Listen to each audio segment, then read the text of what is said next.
Lost in a sea of illusion,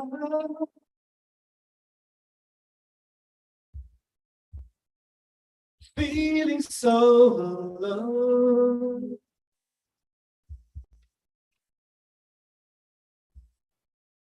Lost on a wave of confusion,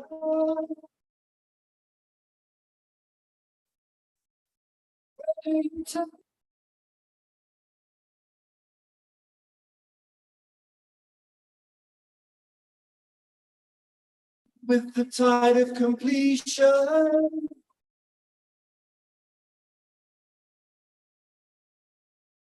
Know the reason why.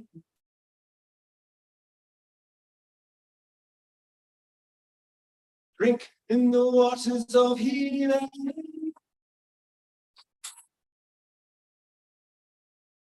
And be healed.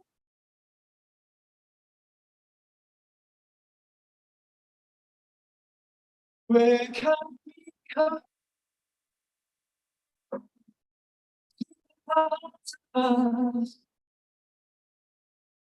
That's waking up.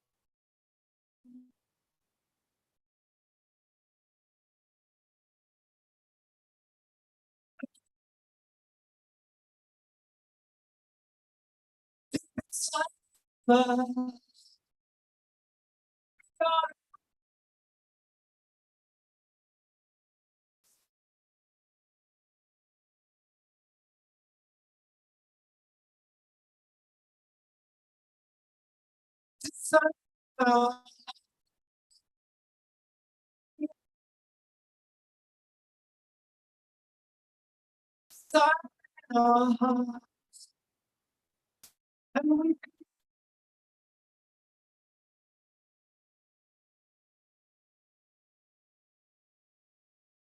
and we feel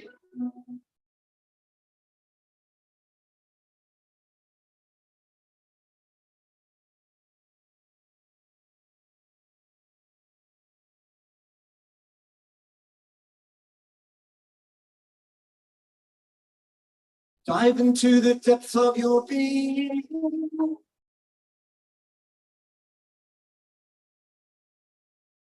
Know that all is well.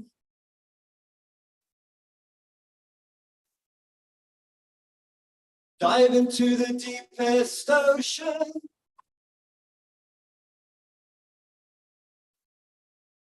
And see the truth.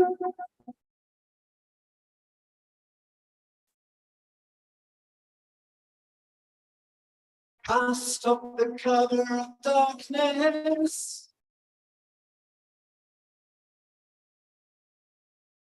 Free yourself from fear.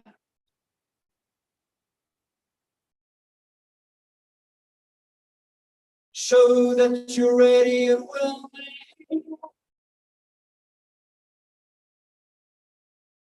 to make the change.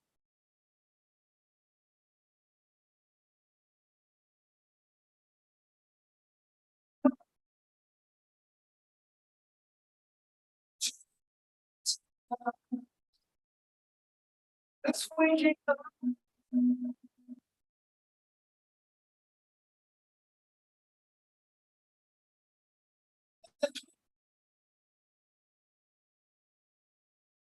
Deep inside us.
Good morning.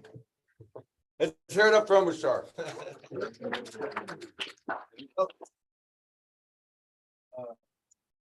Good morning, everybody. Talk about another day in paradise, right? You know, every one of those lyrics that you just sang are so perfect. You know, we are all awakening together. And that's why I named the show The Awakening World, you know, and that's what we all are about. We're all in this process of awakening. And it's so beautiful listening to each presenter and each one of you as you bring your particular medicine, your particular unique understanding, whether it's Raquel's astrology, Isaac's amazing way of describing it, each and every one of us is waking up in our own unique ways. And that's really what this is all about. That's what the awakening world is about. It's what our retreat is about, is helping each other to wake up. And we all are in animal bodies. And we all have our own unique circumstances, our own unique epigenetics, our own unique challenges. And so it's important for us to remember that empathy is absolutely at the core of everything.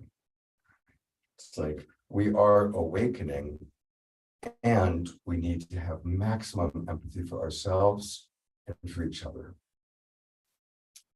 And that means that as community, really paying attention to all of our tribe members, what do they need? How can we support them?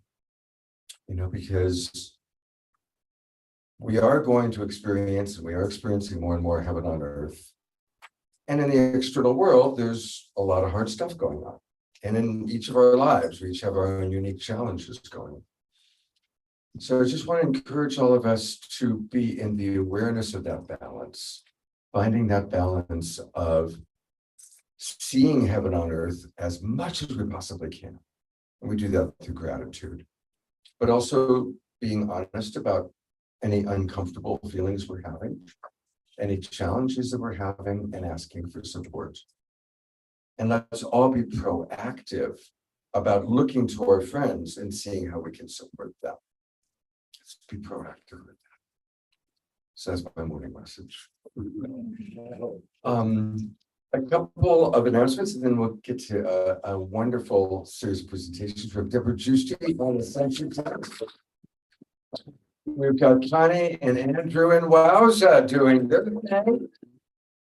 And I want to welcome a very special guest of Connie's. This is, I know her as Blue Star, 93 years young. So welcome. A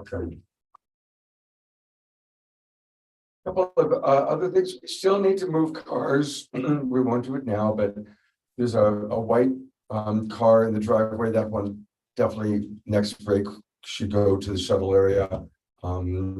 I took photos, but I don't want to do that now.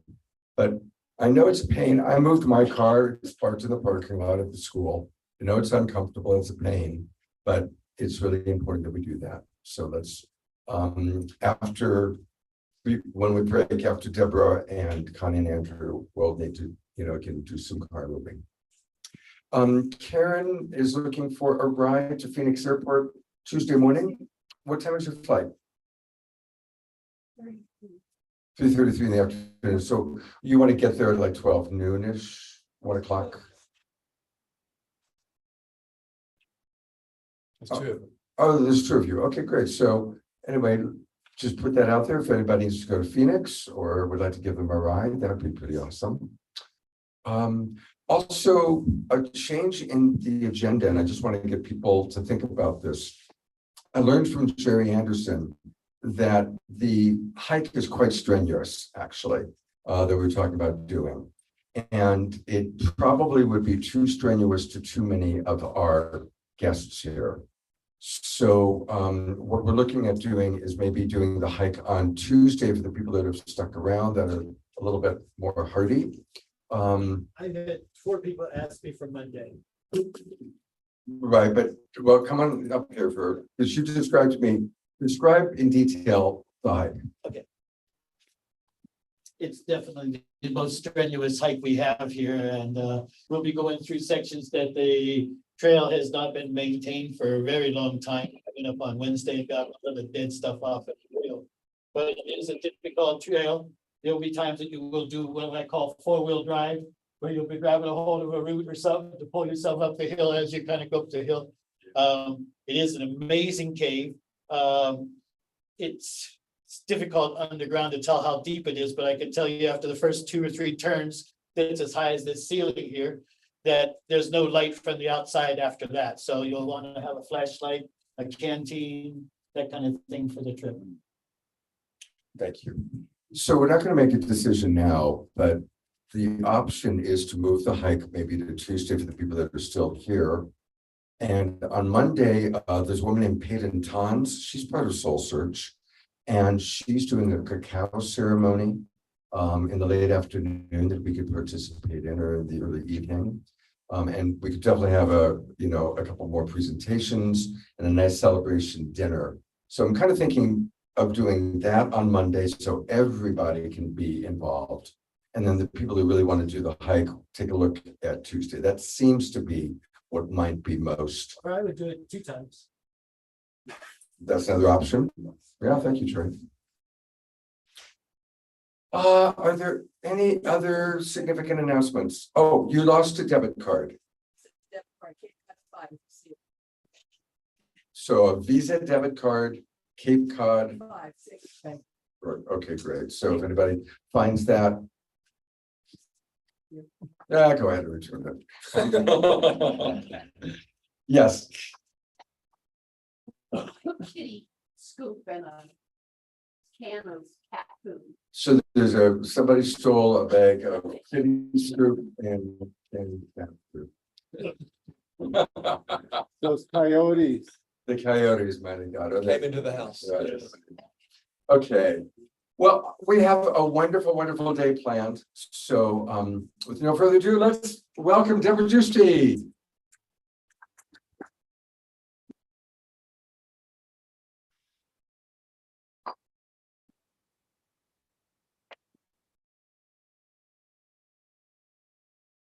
Hello, everyone.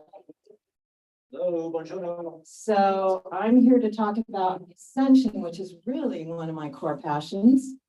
And the other core passion is Soul Tribe. So I'm in ecstasy right now with all of you, because we're going to talk about Ascension, and you are my Soul Tribe. It's been one of my passions forever, is to gather the Soul Tribe. Because I'm very aware that we all came in at this very special time. And I want to welcome everyone that's online as well. Welcome, welcome. So I, like you, are aware that something's going on here. And we didn't just pop in at this time because it seemed like a nice thing to do. We are here for a purpose and a mission, and to escalate our ascension. And especially all of you that are here now and everyone online, you're pretty much on the front lines of this transition happening now. So you all are very special and very, very important. And it's a doozy right now. Everything has escalated, if you haven't noticed. We all came in and we were all, especially me, when the 60s happened, it was like, oh, my people are speaking up. I can relate to that.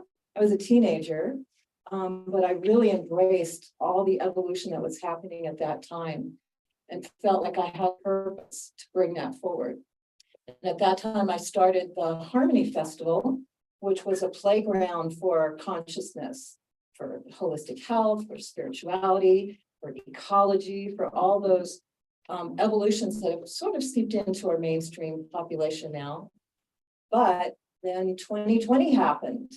And that was, it was predicted astrologically, because I heard from my Ascension teachers that there was going to be a major escalation towards transformation and Ascension at that time. And I actually was doing a panel on Ascension, and we were saying that at Conscious Life Expo. And right after that, the pandemic happened. And so that's been a huge escalation on so many levels, as we all know. So it's escalated the planet, because everyone had to go into a mass spiritual retreat and look at themselves, because they didn't have all their other stuff. And all their stuff came up. And of course, it's gone in the world too. Hadn't noticed, everything's being revealed over the last 2 years. Nothing's being hidden. And that's part of what's going on now, is that everything that is not of the higher function, higher vibration that we are going to now, is coming up to be revealed and healed. Nothing's being put down. And it's a bit confusing because there's a lot of information going on out there. And it's happening within us as well, as above, so below. So this transformation that's happening, this massive escalation that's happening now, is happening on a planetary level and within us. And so this awakening is happening all over the world. and through all the different countries, through everyone on the planet. They all came here for this escalation. And as I listened to all the Ascension teachers, because I'm kind of a connoisseur of the Ascension, really, in the evenings, you know, when I want to look for something, I look for all the Ascension information that's on YouTube and everything. And I listen to everyone and everybody. That's kind of my forte, which is why I'm here now to share with you. But it's happening for everyone right now. And it's happening on a planetary level, where everything in our society that is not at the higher level that we're evolving to is coming up to be shown so we can deal with it. And it's happening for us, if you haven't noticed. You know, anything in your life that is not of the higher vibration that we are meant to evolve to is coming up in your face to be dealt with right now. So I'm sure everyone's going through a level of that. And there's rapid evolution and healing and escalation happening now. So it's pretty amazing. So I've been studying the Ascension since 2012, when I went through a dark night of the soul and lost everything that was important to me, which is sometimes part of the Ascension process. It doesn't have to be, but it's a way that everything that you're attached to goes. So then where do you go? You have to go inside and connect to spirit. That's your only option, or you exit. So those are kind of the two choices. So at that time, I'd just gone through a major dark night where I lost my husband, my beloved husband. I lost all my money that I had accumulated at that time, which was about $1 million, to see that all dissipate. And then I lost the festival that ended. And that was kind of everything that was Debra was gone, and went into mass connection with spirit, and then just started evolving. And when I was in deep reflection of, okay, well, what's my purpose now? The Ascension word came up, even though I didn't know what it was. And then I just kept exploring that and started studying with a lot of teachers and going through my process. And at that point, I see a whole evolution of what is here for us now. And stages that we go through and where we're going. And this is collaborated by many Ascension teachers that I've studied with and I work with currently. So I thought, well, people need to know, kind of have a roadmap for what's going on, because it's a little confusing. There's lots of information, but really, what are the steps to going? So that's where I got the idea to come up with the Ascension tips, which are really simple pinpoints of all the different stages of ascension that we're going through and that we're about to go through. So that's one of my passions, is to share with you the Ascension tips. And I wrote it first about 4 years ago with the support of Meg Benedicte, who's an amazing Ascension teacher who I aligned with. And we did some presentations on it. And then the pandemic happened, and so much more information is coming out, as well as where we're going. Like, what is the new earth that we're about to go into, that we're about to build together, that we're about to transition to? So what I have now that I'm going to share with you is my new updated version of the Ascension tips that just came out of the womb last week. So you are all the first to hear me share about it in person, which is really wonderful. So I would love your feedback on it, because it's going to keep evolving, because our information of what's going on is going to keep evolving. So I welcome all your feedback to it. And what I'm going to share with you now is kind of pinpoints of the tips. And you can download them for free on my website. So I'm going to share with you a copy of the tips now and then pass it around, as well as the card that you can download. And then also my other book, which is Activate Your Soul Tribe, which is the other book I wrote, but you can get on Amazon, or you can download it for free at that website, Activate Your Soul Tribe. So I'm going to pass these out now.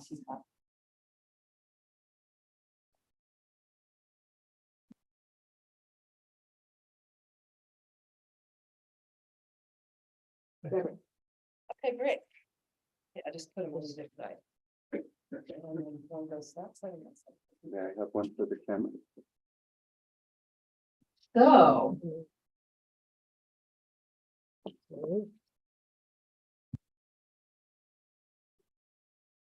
So basically, what is Ascension?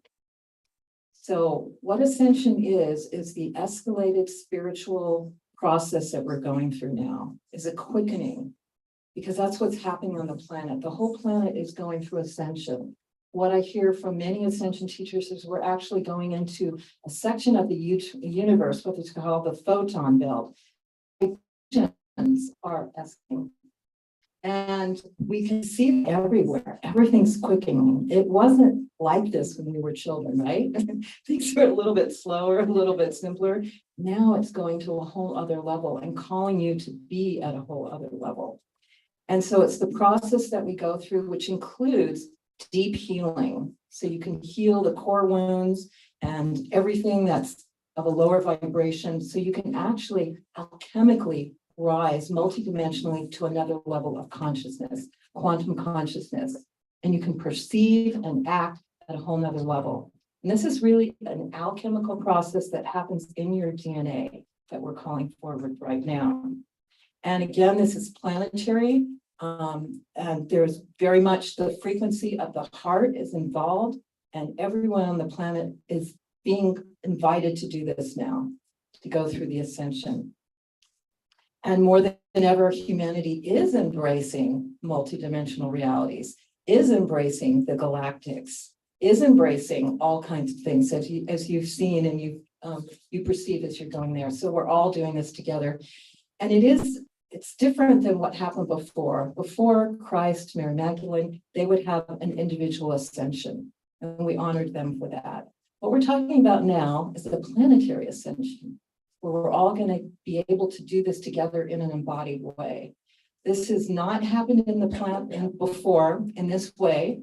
I think there was an attempt in Atlantis and Lemuria and other places, but that didn't quite work at that point. So we have another chance to rise up to another level and go to what's called fifth dimensional consciousness reality and operate at a whole nother level, which as starseeds and indigos and people that have come probably from other places, they're all aware of this.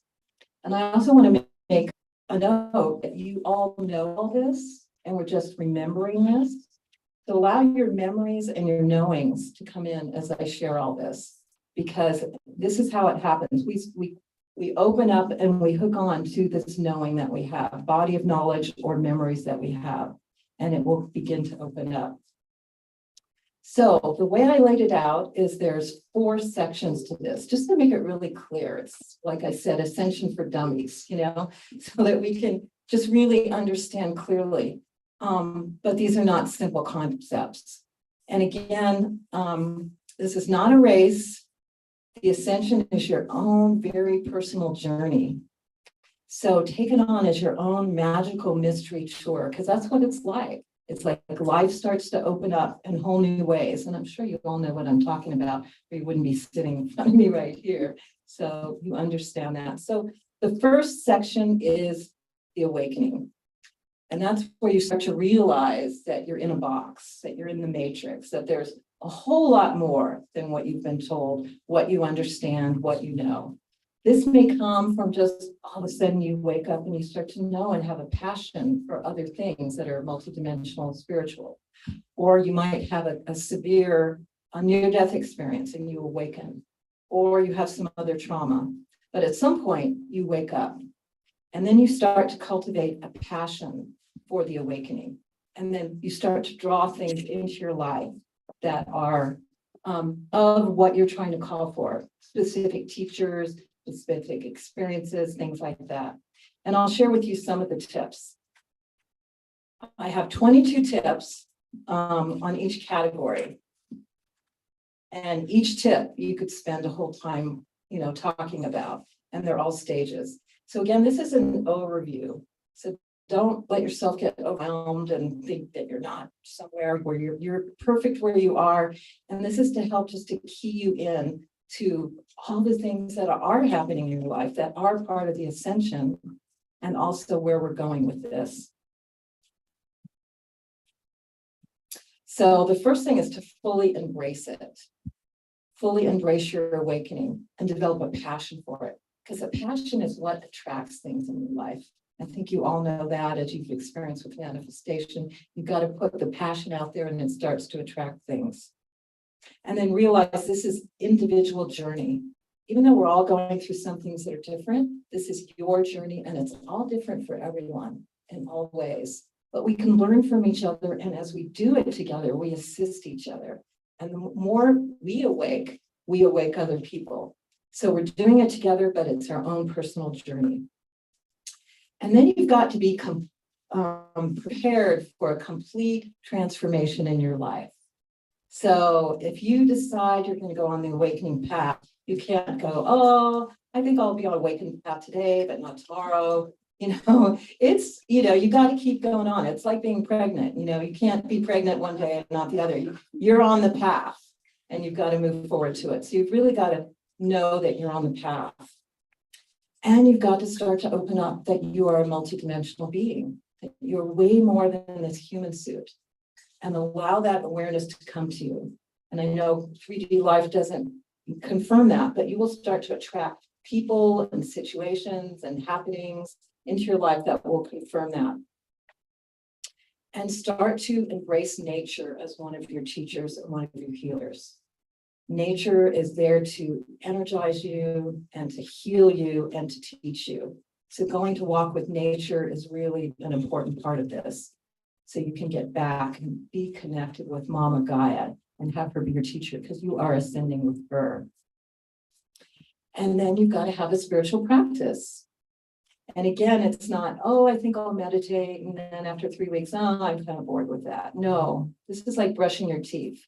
This is like the time where you tune in and you activate your energies and connect with spirit and your higher self and really tune in. And there's so many ways you can do it, and you can attract different ways that you want to meditate, but it's important to have that daily practice where you tune in.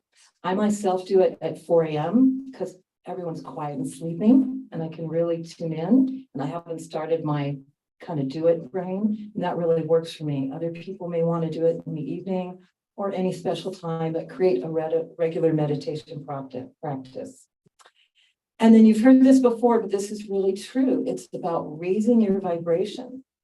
So really be conscious how to keep your vibration at a high level and know what that's like. Feel that inside of you. And that goes through all levels of your energy bodies and system. Keep your level. And when something comes into you and you feel your energy going down, realize that's not something that keeps your vibration high. So maybe it's even a certain past friend that comes to you and she sucks on your energy, and it's not, you just be aware of what, or you eat something that tastes good, but it like, keep your vibration high, because that's what starts to activate your ascension process. And there's so many ways to raise your vibration with music, dance, sound, love, just everything. You can start to feel it within you. And you pay attention to synchronicities in your life. So now life starts to get really magical and things start to show up, and there are doorways that you're meant to go through. And find whatever your next step is, find your next teacher, find your new soulmate, find whatever, but look for all the synchronicities, because that's fifth dimensional. Fifth dimensional level is synchronicities. You call for things, they pop up in your field. And watch your dreams. Your dreams will be your teacher. And I'm sure a lot of you know how to walk through your dreams, and ask your dreams to tell you and to teach you and to bring you things. Be open to downloads and visions. So as you start to open up your field, visions, downloads will start to come in. And so that's a part of the awakening that you will start to get. Everyone, we're so connected, but we've been, as you know, dumbed down from our past history. And now we're going to be opening up to have access to all that information. And you need to embrace everything that happens to you. Like, don't start arguing with God, Goddess, that you didn't like that thing that happened, in your ascension process. Everything that happens is there for a teacher, whether you like it or not. So you may embrace the sadness for whatever happens, but then look at it and turn it into your teacher. Master your fears, practice non-attachment, and develop trust. So that's a whole mouthful in itself. So like I said, a lot of these you can just go deep into. And gratitude, we know if you keep yourself in a state of gratitude, that continues to bring things forward to you. Cultivate forgiveness. I think we all know forgiveness is such a big part of it, because if you're holding that negativity, resentment, you can't attract the next level of the higher vision. So it's a lot of personal work that you need to do, that I know a lot of you have been around for a while and you know this, and this is in the first parts, but this is like a check, check, check that you're still working on this. Self-love, you know, we all talk about that. That is so key, because if you can't be the divine and be in self-love, you know, you're not going to bring through the next level of your ascension training and teaching that is going to come to you. So loving the self and getting to that place is really key. And also, it's not a thing to try and convert people, you know, to this. Being is what shares this. Being the ascension, being the love, being the self-love, being all that is what people really get on a soul level. And then it's also really important to have teachers and coaches. There's a lot of teachers and coaches out there. For me, my phone is one of my best teachers, you know, because I can, in the morning, I go, well, what do I need to listen to? And I'll go to YouTube and I'll have this incredible transmission that is exactly what I need to hear. And there's teachers all over now. It used to be that you'd have to, you know, go for 20 years in a mystery school before you can get one next level of the information. Now it's all here for us. We embrace it. So find your teacher and your coach and anything you want to do well. Teachers and coaches are important. And go to sacred sites. We are to really activate your energy. Sacred sites are really important for you to do journeys there and take spiritual quests to sacred sites. And start to open up to your ascended master teachers, your guides, all of that. They're all here to help at this point. They're all here to serve, because we're all connected. And the more we ascend up, the more they ascend up. It's, you know, so reach out to them. And again, I'm going to say this every single tip, every single section, cultivate love, unconditional love, because that's the bottom line. That's the frequency we're going into in the next level of the fifth dimension. And that's where we are going to operate in the frequency of love at all times. So that was section 1, you know, of the awakening. If we had more time, I'd go into questions and comments, but I'd kind of like to get through this and then, but I'm going to do some more workshops and we can do things more together. So the next, how much time do we have, Scott? Is he here? Timeless. Okay, we're timeless. Any comment from that? I'm going to invite one comment from that, if anyone has anything. That's about Sedona and this relation, what you're talking of, and this energy in the moment here of Sedona. Oh, yeah, amazing. So the next one is when the work really starts to happen, the transmutation. And so I'm talking about really an alchemical change, not only in your physical body, but all your bodies, all your energy, casual, spiritual bodies, and how you prompt that change. So transmutation. So just get some notes.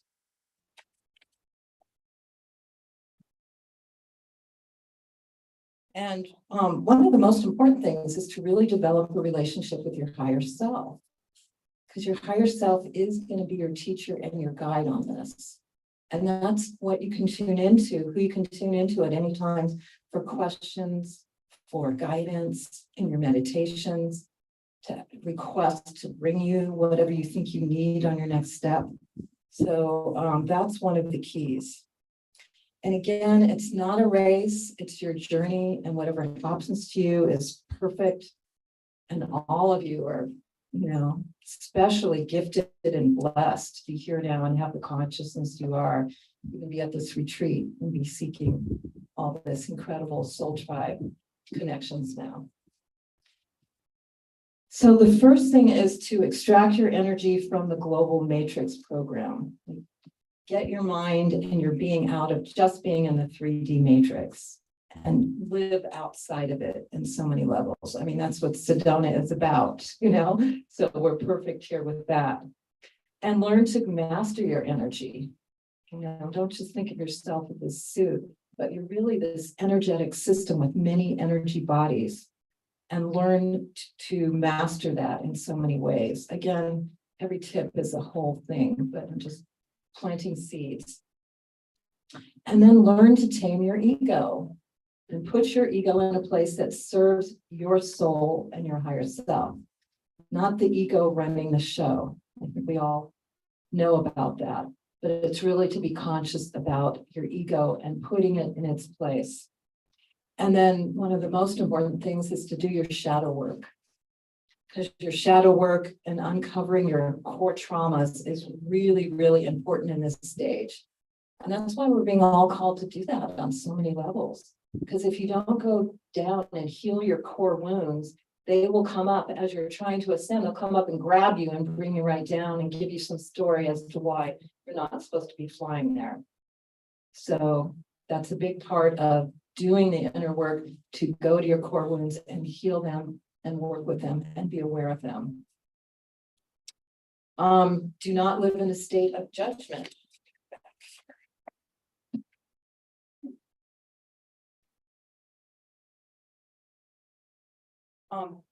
Another thing is be aware of the ascension symptoms. So probably some of you are aware of a concept called ascension flu.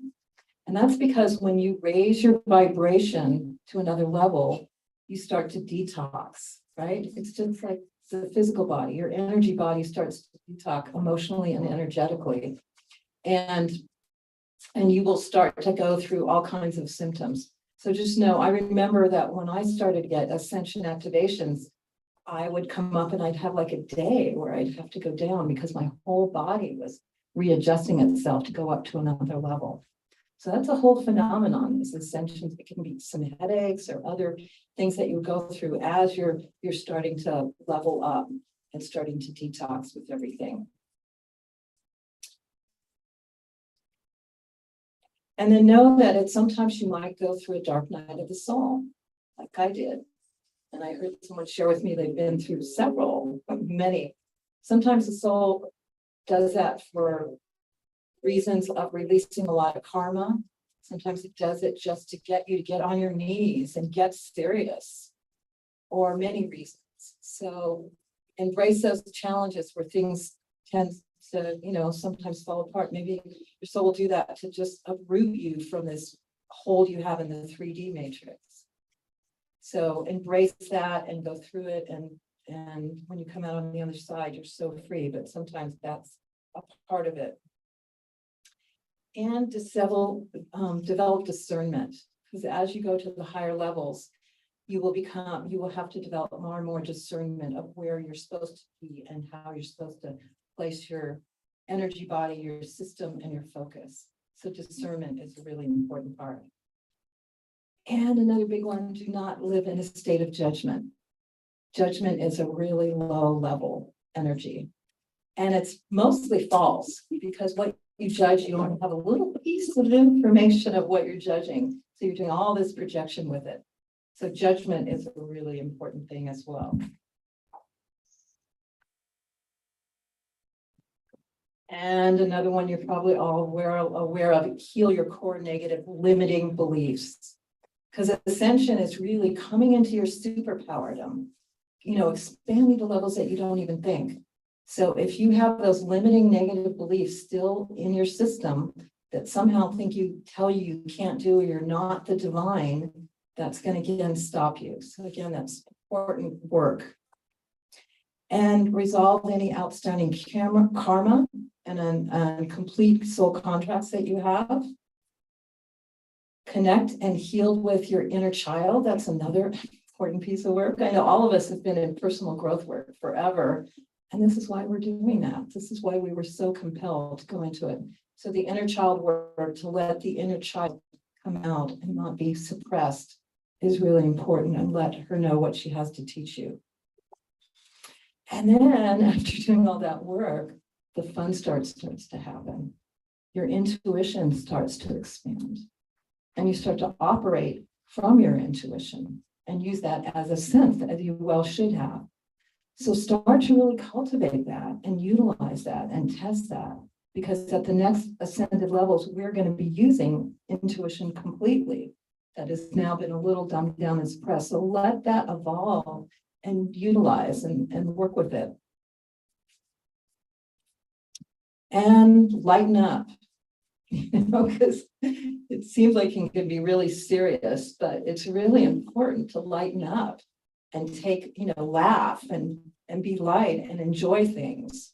So that's a really important part of the process.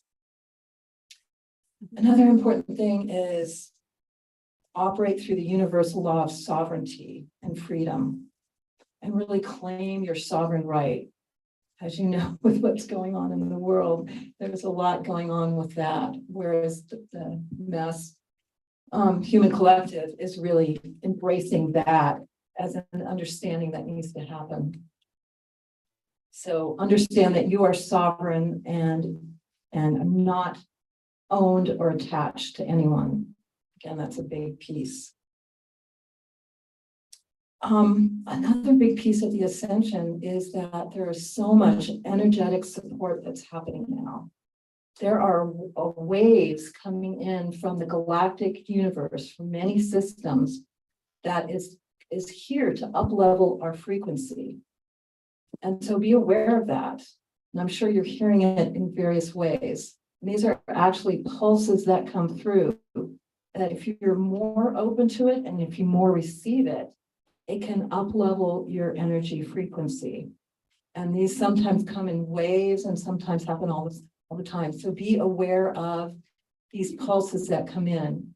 And of course, during very special portal times or equinoxes, they come in really strongly. So if you can be in ceremony and be in conscious reception of all that assistance, that's what's happening on the planet now to up-level it to the next levels of frequency. And realize, like we're doing here, there's a whole new level of relationship that's being born. Relationship is a whole category in itself. As you know, that's one of his superpowers. But start to live in a new level of relationship with all your people, with integrity, with love, with conscious communication. That's all something that is, it's got to be mandatory. This is how we live now. And continue to develop with your guides. I myself have a whole pantheon of ascended master guides that I bring in every single meditation and ask them to help me during their day. I did this as a conscious practice when I went to Thailand. I said, I'm going to bring in every ascended master guide that I feel very connected with and have them be with me. And so they help me in everything that I do, and they're there to be there. So, and then the galactics are, are just like right around the corner here, ready to connect with us and know your star family and where you came from. If you consciously came here as a star thief, to be here during this time. And again, love is the bottom line. That's just the bottom line of everything, which is why we have these retreats, just to be in a field of love and appreciation with everyone. So that's transmutation. And the next one is embodiment. And that's where you really start to be the ascended being. So what we're talking about, again, is we're not going out of our body to be somewhere else on another plane. We are being the ascension right now, incarnate now. And we're talking about the organic ascension of Mother Earth. And I just want to touch a little bit about it, because you've probably been hearing this come through, that there's sort of a battle going on for the inorganic ascension, with certain groups of people that are connected with various alien groups that are here for the transhumanism agenda. And so what I'm here for, and I inspire you to, is the organic ascension, where we ascend in this physical body, activating our DNA to the superhuman reality that we can be, instead of putting microchips in that have us be superhuman, which is kind of on the horizon, if you've heard that. So, is that a 10? Okay. So the embodiment. living in the now. We've all heard that, and that is really true for the embodiment. Another part that happens is you work on all levels of your physical body and activate your physical and energy body. So you start actually reversing your aging and start coming into a younger part of yourself. And new technologies will be coming in to help that. What Jerry's brought in, there's another system that I'm aware of, the EE systems that's coming in. So we are going to have much younger bodies and much less dense bodies. We're going to live at a much more lighter frequency. And we're going to start living as quantum conscious of non-duality, of unity consciousness and oneness. So we all talk about that now. And we all know that's where we're going to get glimpses of it. But the embodiment is to live in that consciousness the whole time. And I know people that do live in that consciousness. So it's just right around the corner for us. And start to learn and access what living in fifth dimension is really about, which is the unique consciousness. Because where we're going is from 3D to the next sector, which is 4, 5, and 6D. And fifth dimension is where we're going. Be receptive to Kundalini activations as your whole energy body starts to open up. And understand this is a function of your DNA. Right now, as you know, we've had 12 strands of DNA. We operate maybe in 2 or 3. What we're talking about is activating the 4th, 5th, 6th strands and all 12 strands. And that's where the superpowers start to come on and start to come online. So this, again, it's really an alchemical process of activating your DNA. And there's whole ways that you can do that. And that's where your extrasensory perception and all your superpowers come on. And I'm talking about superpowers of being able to transport yourself by location, be able to go into the Akashic records, to be able to visualize all things, to go into other realms. All of that's available to us at the next level. And this is where you start to learn to work with your Merkaba, your light body. So you start to live in your light body more than this physical suit we have, and everything starts activating up. And you start to manifest. You can manifest greatly and your full power of manifestation and live in high abundance. And at that point, you are serving humanity, not just the self. But all this personal growth work is not just for us to get all the superpowers for ourselves. It's for us to serve each other. And you'll find your divine mission and your purpose. And you start to work with time in a whole nother level. So I'm sure you know that time happens all at once. It's not this linear. So as you start to work with the embodiment, you start to have a relationship with all levels of your time, past, present, and future. And it's important to gather like this and support the planetary ascension as it's happening all over, because as the more we gather and affirm this, we inspire each other and we help and heal each other and activate each other towards ascension. And then we are coming into the divine human in the new earth, which is really what we came here to be. So in terms of the new earth, we're talking about, we've heard it all through all the divisions, the golden age, the Kali Yuga,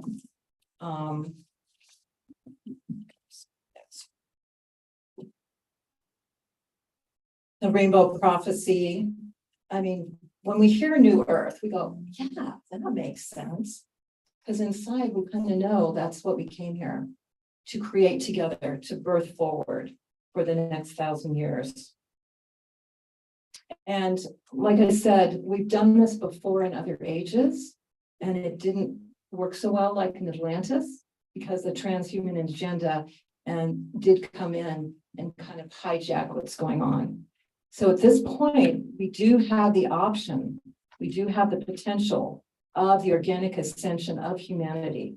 So that's kind of in the battle that we're in right now. But what does 5D Earth look like? What are we going to? So I'll just give you some highlights. We're going to always live in this 5D state, the Christ consciousness, the awakened state, the frequency of love, all as one that we talk about now. That's going to be our world. That's going to be our life.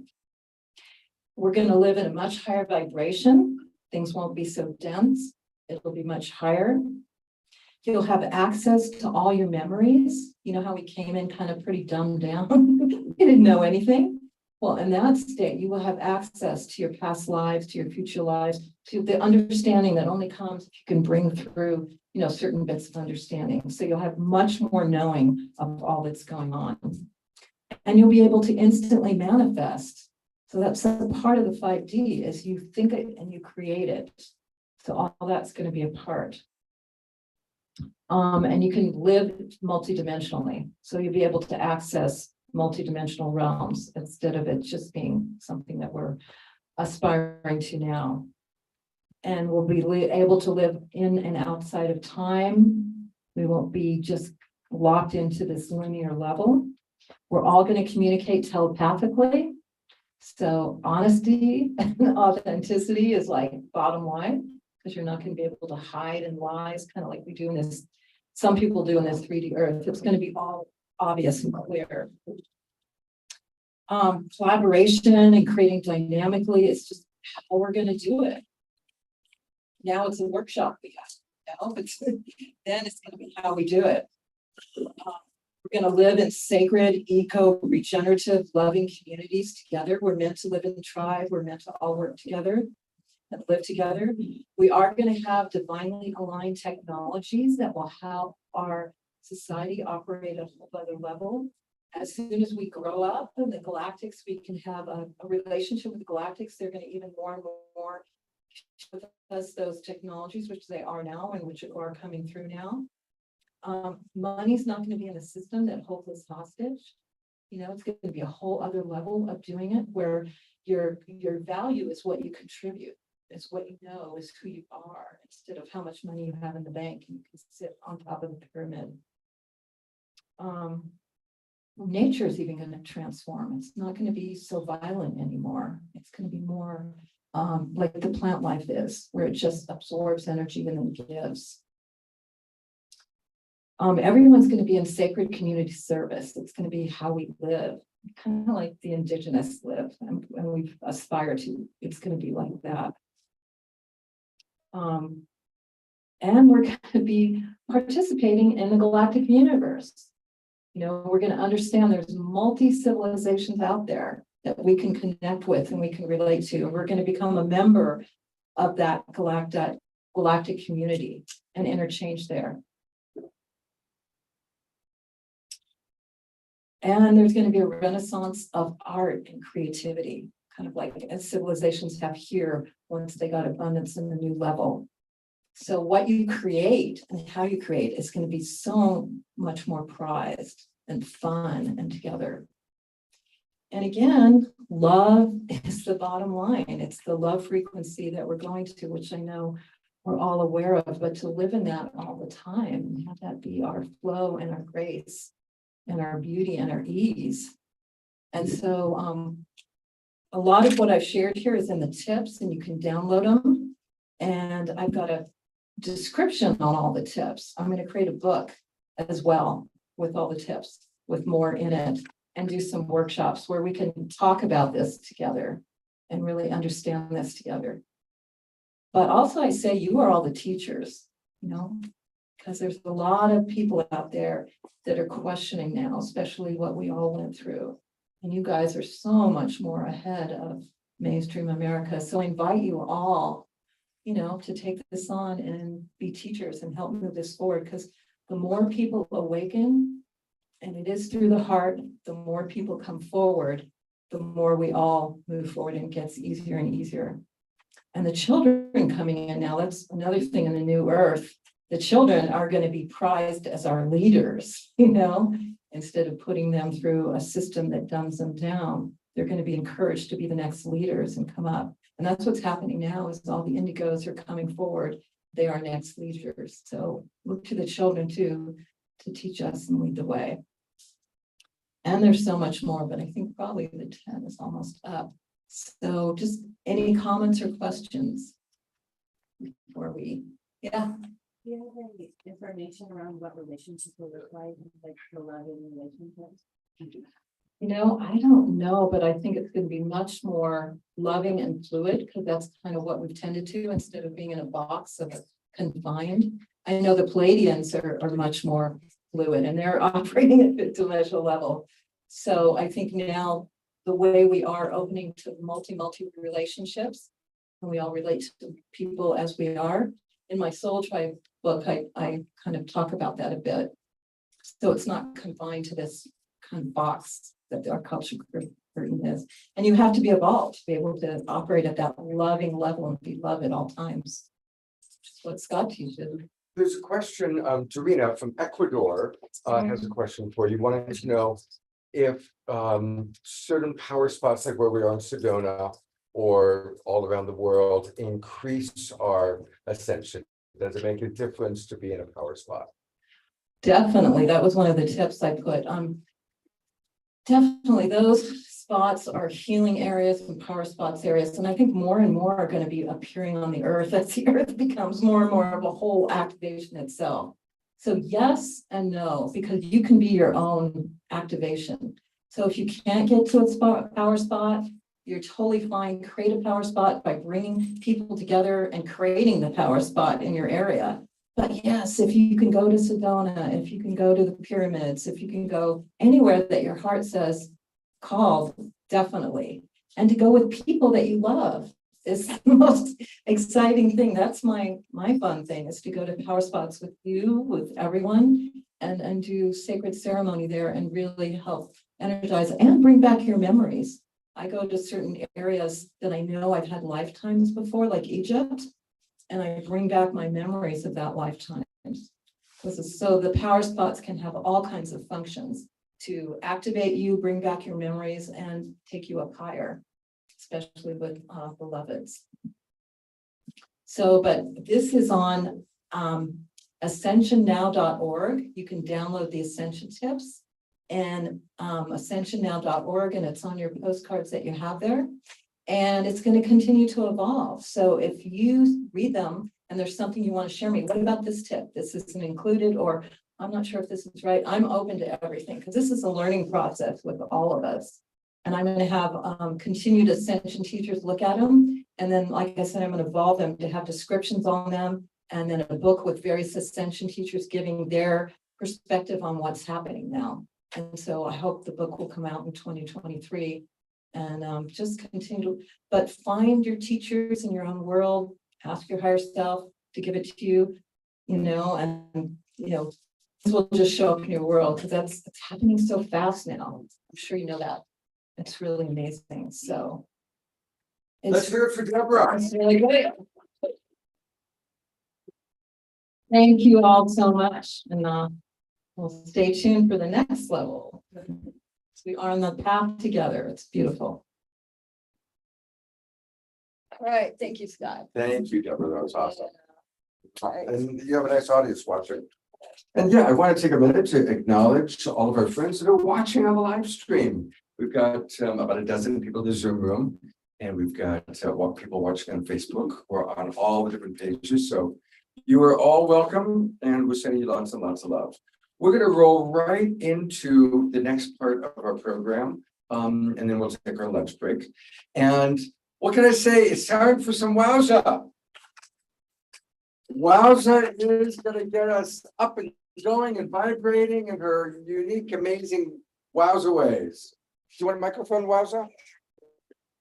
And if you could be here, so the camera. I want to stand. You can stand just till. Can I?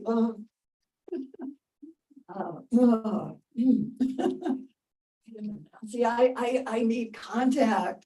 It's been a while since. Do you want to move over by like where Paul is, or? You do whatever you like. Well, I feel like there's a little bit of wall here.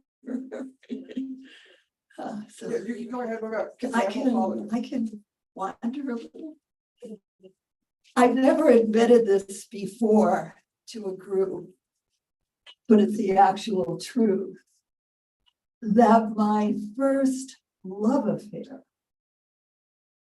was with an audience of strangers. It's true.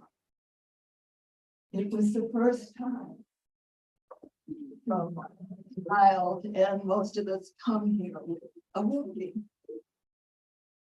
And cross eyes, eczema, physical emotional abuse, a skin disease, the town leper. And not knowing any modeling of love.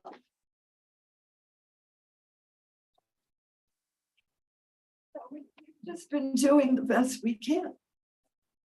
And there was something in tapping into an energy, a primal energy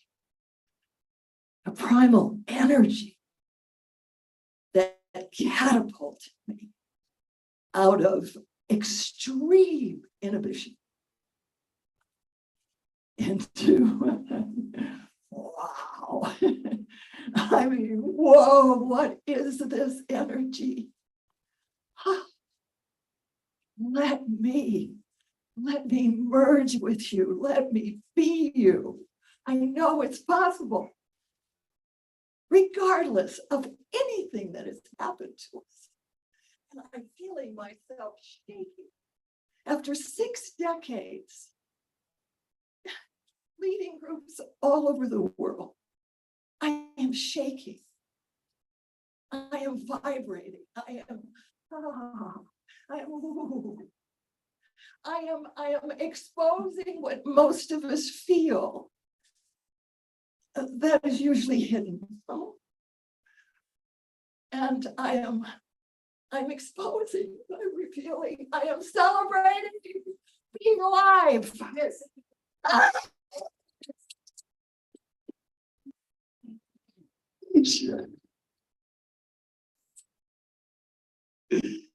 And I celebrate the wounding. That is the theater. That is why we came. Let's have a damn good drama. Really? Because the whole thing is, whoa, a little closer, a little closer, a little closer, you know? And I'm like, oh, one more.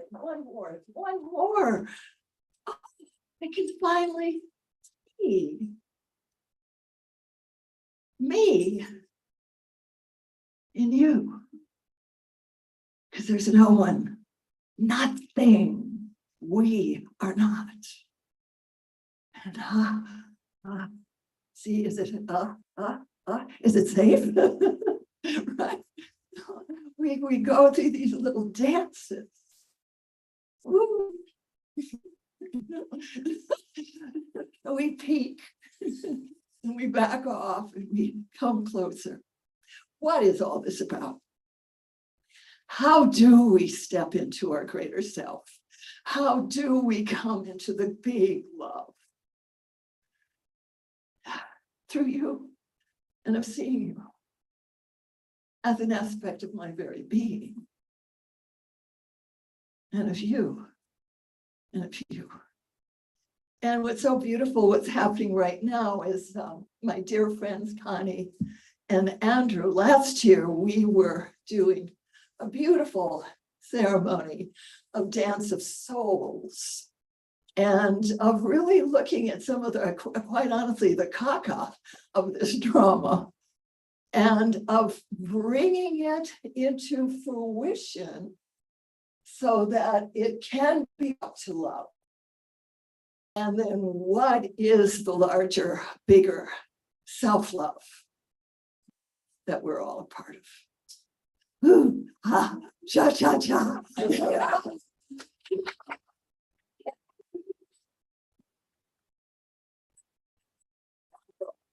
The voice inside coming on. No. Oh, no. It doesn't work. It doesn't work. It doesn't work. Once you let out the cat out the bag. Watch out. So there's been a lot of talk. What I'd love to have you do, if you could find, I'll demonstrate a little bit. I'm going to do a little piece. I'm about embodiment of the one feeling, the one emotion, the one love that we are all part of. And if I can get that set up first, and then Connie and Andrew will do a piece, and then I'd like to come back and hope you can hang in there to bring it to our greater self. And how do you step into the shoes of something that we all know we are one with? So in the name, in one word, is the all. We can take our name as representative of the world that we came to fit into. And as good girls, as cool kids, as smart, as strong. My God, you gotta be strong. Okay, 6 years old, little kid, I'm gonna be strong like daddy. And we developed a social role. God, I can do this. Except then we can't throw the ball very well because we've built the muscles so strong. Or cool, everything, don't get so excited. So we've all got shapings in this. So with that, maybe just would be better if you could stand just for a moment. Stand up with them. Real quick. We gotta be quick with this because we've got a big thing ahead. So we're checking. How are people doing with being in the sun? Do people want to move into the shade? Is it, or are people getting cooked? Or we've got 1 more hour, a total of Wowza, Connie and Andrew before we'll break. So it'd be great if we can keep everybody as is. But if people are getting cooked pretty badly, then we could take a minute to move to the shade. No, I'm just asking for the next hour. Yeah. So are people going to be okay for 1 more hour in this configuration? Okay, great. Thank you. Okay. And what I'd like you to do is one of you simply say your name in your classic style, in your class. Pardon? Oh, you're going to do this with a partner. Charlotte, come up with me. Yeah, just for a second, just to demonstrate for them. Say your name. Charlotte. Oh, sure. See, she had the word a little. Oh, I like that. She voice straight, the smile. Can I morph into you? Can I be you for just 1 split second? Can I take on your vibration? Charlotte, say it again. I need practice. Charlotte. Oh, how those eyes and those eyebrows. Ooh, smile. That's it. And so, see, then I'll do my classic one, right? I have a classic one. I was your traditional nice girl, right? Of course. Hi, I'm Elisa. I'm going to give you my regular name. Hi, I'm Elisa. Can you demonstrate? I'm Elisa. You see your phone. Yeah. So you caught, see, the defining essence of a social role. That's not all who we are. Okay. So let's just run that real quick. Need to the degree you could actually get morph into their body, shape shift into your partner's social role. What happens? Instantly, you get off it, whatever the traditional style is, and now you become another. And in that, I suggest we grow larger and not being taken over by someone else. We can continue to grow. Thank you very much. Okay, can we do that just real quick? Do say it a few times for your partner. Demonstrate that you can morph into their role, and then they'll do it for you, and then we'll move on to Connie just for a minute. Go with your partner. Share your name and have your partner duplicate it. Take on the gestures. Take on the gestures. Take on the gestures. If your partner, try play with it. It's how if there's shyness, if there whatever there is, can you duplicate your partner's sound? Can you duplicate the rhythm? Can you be your partner for a minute?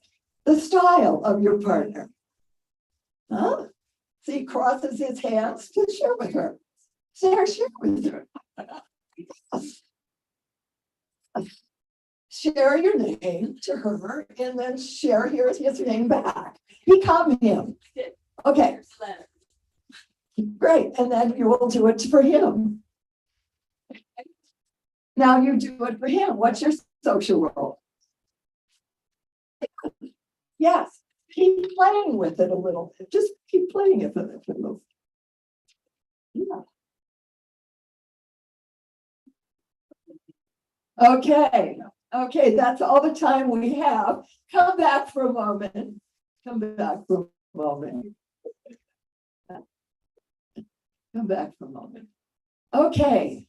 So Connie and Andrew are going to do a piece. And what I'm suggesting, as Gabrielle Roth brought in the 5 rhythms, I'm bringing in the 5 vowels. Expressive arts therapy for 60 years.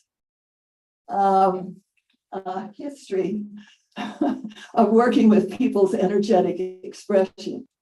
And so at the end, I'd like to share 3 secrets of ageless vitality moving into 86 in 3 weeks. I'd like to show how in one word and in one social role, the whole kit and caboodle can be opened up. Okay, so I'm excited to see you again. And in the meantime, to bring out the trust frequency and dance of souls of these 2 beautiful people, Baxter and Andrew. Thank you, Wowza. Arnie, would you hold on? Yes, we'll reconfigure, Sam, we'll sit down and everyone can go into their seats again. If everybody Please. would say, this is a reset.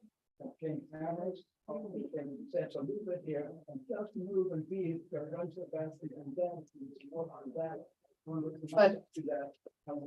We only have a few minutes for this transition. Yeah, it's break's gonna be after you guys. So you don't want Let's go. Yeah, come on back here. And you have 1 hour. Yeah. You have an hour total Oh, from this from moment. this moment. Okay, perfect. It's 10 to 12. Shall we, Andrew, well, you should be facing people. You want, Andrew, why do you want? and that camera's off, this next one's on. Oh, I see. Yeah, okay. Keeping cameras. okay, okay. Are you on? No. Yes, okay. Are we set here? Yeah. Yes, we sit on this camera, you guys go there. All right, here we are. And we're setting up another camera and Mike's a little closer to you now. a little closer. Okay, well, I'm Connie Baxter Marlowe, and this is Andrew Cameron Bailey here. Okay. Make sure the mic is on. No, she needs it. You gotta have about 2 inches from your mouth. Do a test, Connie, on the microphone. Okay, here we are. Is this better? Yes. Check 1, 2, 3. Hey, we're getting there.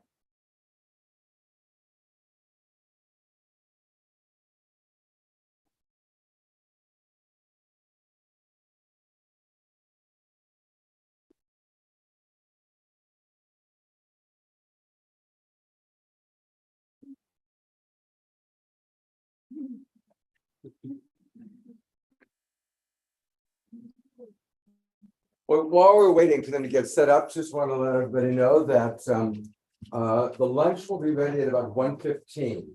So they're going to go till 12:45. Then we'll need to shuttles for people to get the cars and also drop a few more cars off. Then we'll come back for lunch. And then, of course, to the people who want to go to the land blessing, let me know. And then to the people who want to go to the psychic fair, of course, you might want to just go into the psychic fair from here. And I'm sure there's fruit near the site. By general rule of thumb, who's planning on going to land blessing? Great, okay. All right, and who's going to psychic care? It's still not people raising their hands for both.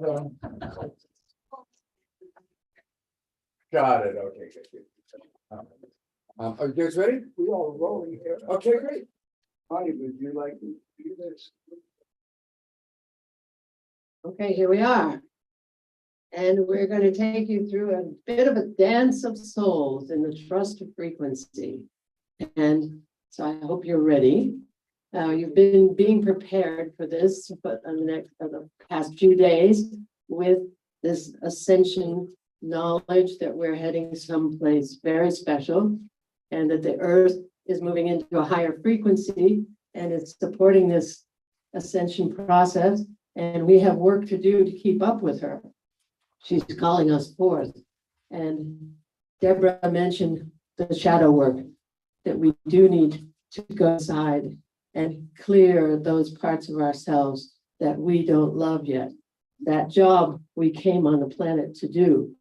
So we're going to take you through a little bit of an understanding of the nature of the universe that will help go beyond duality, beyond right and wrong, beyond good and evil, which is a very big leap.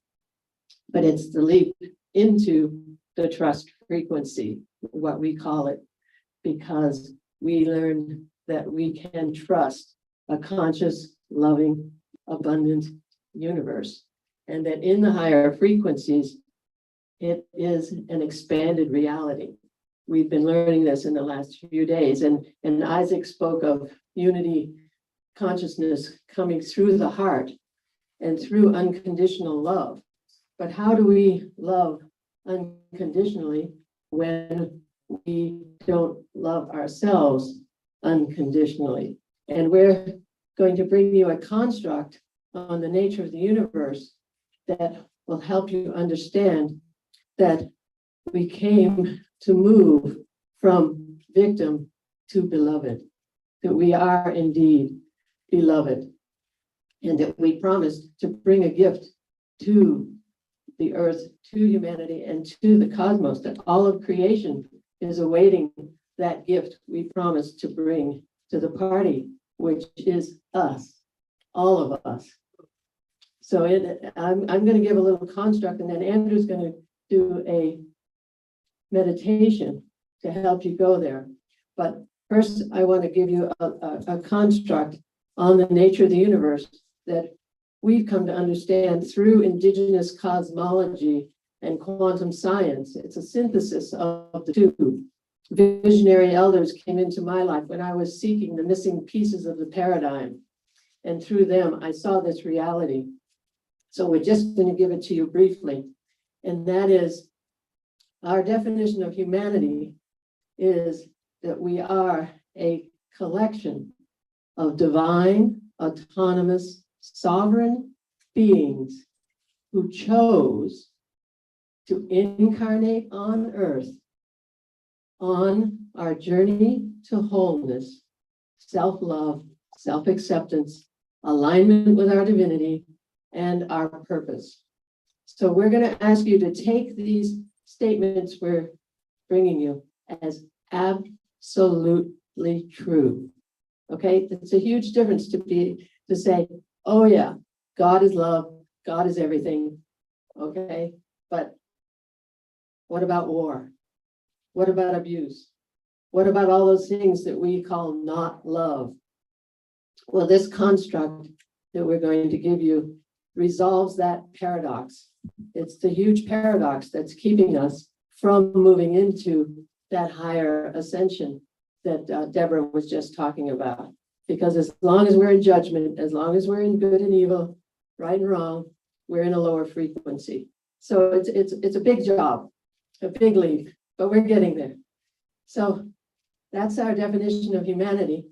And then I'll just go over the first 4 assumptions of our 10 assumptions for a new paradigm. And the first one is, it's a conscious, loving universe.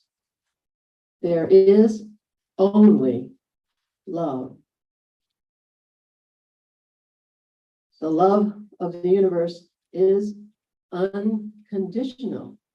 It gives us everything we ask for.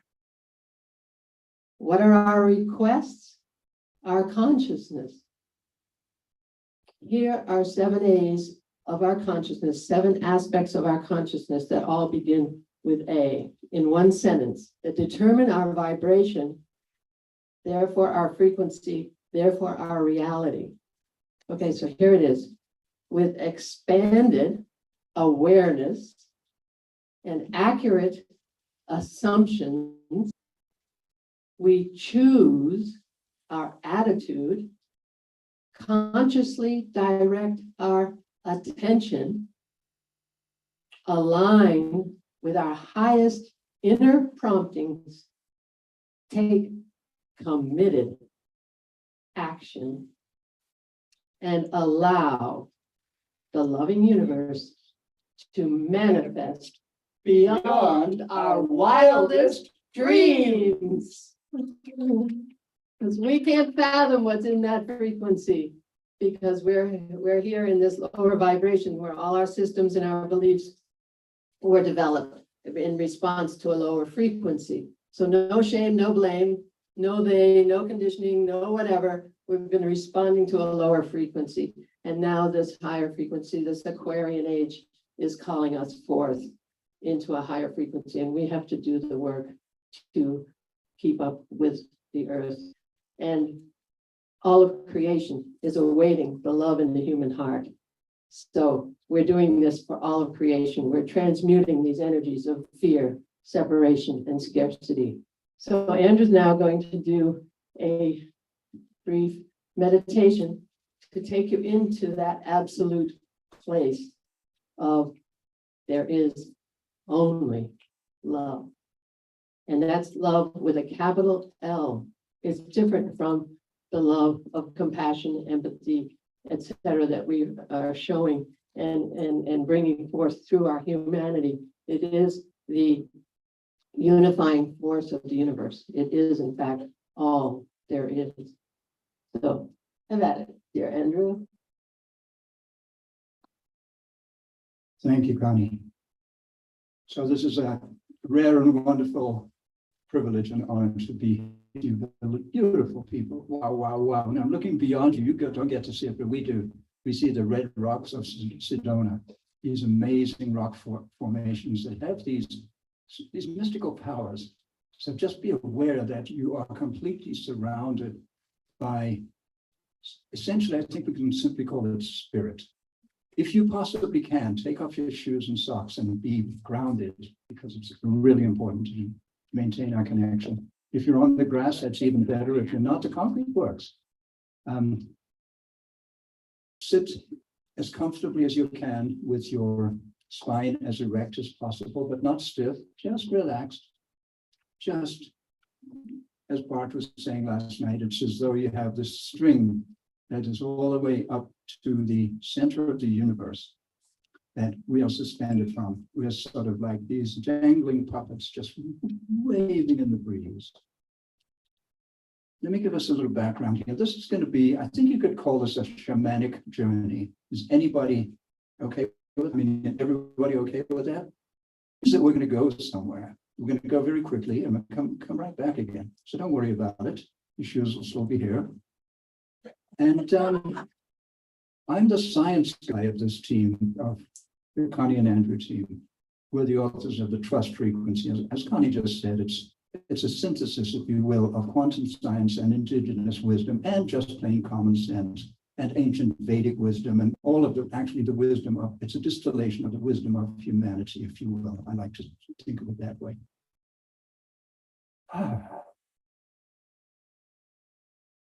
So just take a deep, gentle breath. We're going to slow way down. We're going to go into that place where there is no time. We're going to go into that place where there is no space. We're going to go into that timeless place they can think of as eternity. The state the universe was in before the universe existed. Back when it was dark and lonely before Creator started creating, and we, the creation, began to show up. What was it like then?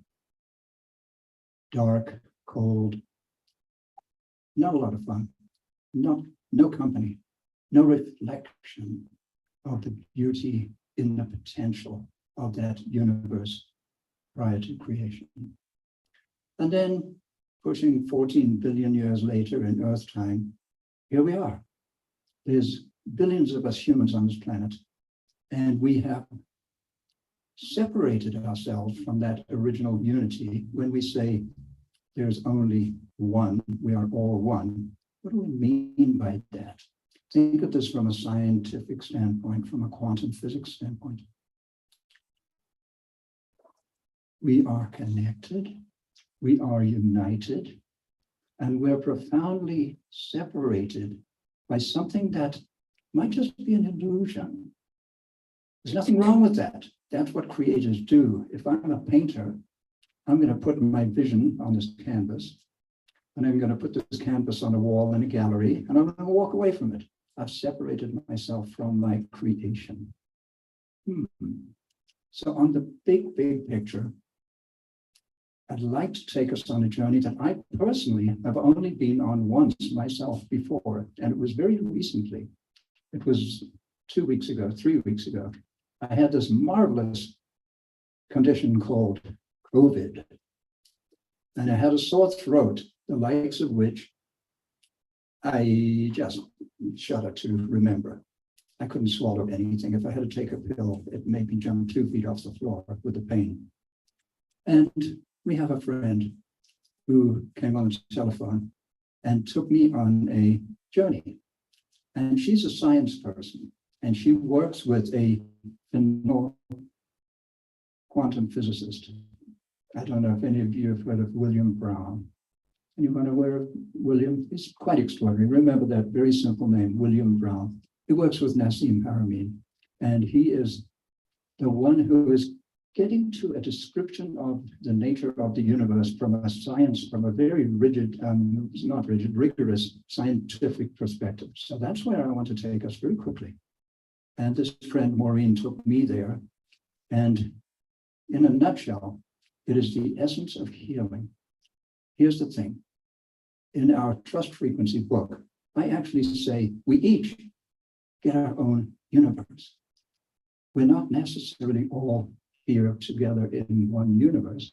What if we're a gathering of universes? What if each one of us, through our consciousness, is the universe? But that universe, which is Andrew's universe, and Connie's universe, and Sakina's universe, and right? Turns out that that's a very limited vision. I thought that was a pretty big vision. Oh, we each get our own universe. That's pretty big, right? No, wrong. Because why? Because each of us is composed of, and here's where the journey begins. Each of us, we're going to go into our own bodies. Each of us, I think we know, is composed of cells. And there are supposedly between 50 and 70 trillion cells in each of our bodies. That's quite a lot of cells in this gathering here. Think of us as all these cells come together as a part of conscious cells. Each of those cells consists of billions, I don't know the numbers, of what? Atoms, molecules. And each of those atoms and molecules consist of billions or trillions of, no, that's, you can't say each atom. There are billions and trillions of subatomic particles, and each one of those subatomic particles connects deeper and deeper and deeper until we get down to a word I used yesterday, the Planckian level. The universe is pixelated. The universe is actually pixelated. It is pixelated information. If you go to the tiniest pixel, that's called a Planck unit. Max Planck, Planck, was a European physicist. the Planck unit. And at that Planck scale, we're literally at the pixels of the universe, and there are trillions upon trillions upon trillions of those pixels. That's just this guy sitting here today. What? That's wild. Now, as you get into those, you learn that they are entangled. This is a quantum physics term. It means it's the same thing as saying we are all connected. So we've now, if we've succeeded in this very left brain sort of science oriented, but I wanted to be that way. I wanted this to stand up to analytical examination. If we are trillions upon trillions upon trillions of Planck scale pixels in this universe, conscious units of information, I'm going to tell you something about those pixels. That's not the smallest thing there is, because each of them is in fact a black hole. I have always tended to think of black holes as huge, as enormous, as massive, and they are. But they're at the largest scale and they're at the smallest scale. Every one of those Planck scale pixels is connected to every other one by a wormhole. Whoa, how's that for woo-woo science fiction? But it's true, it's science. We are connected at the most profound level to every other pixel in all of the trillions and trillions and trillions of actual universes, because we really do get our own universe. But not only that, every cell in our body gets its own universe, and it goes on and on. So why is this important? It's important to healing. Why? How? What? What's this guy talking about? Literally, scientifically, I am a huge cluster of realities, of alternative realities. Many of them look much like this one, but they're not this one. There's one in which, let's just take an example. Somebody has just been diagnosed with a scary disease. We've got, and we put names to it, cancer, emphysema in my case, a non-smoker, but I was diagnosed with emphysema. I was in the construction business. I breathed a lot of toxic stuff. Probably wasn't a good idea.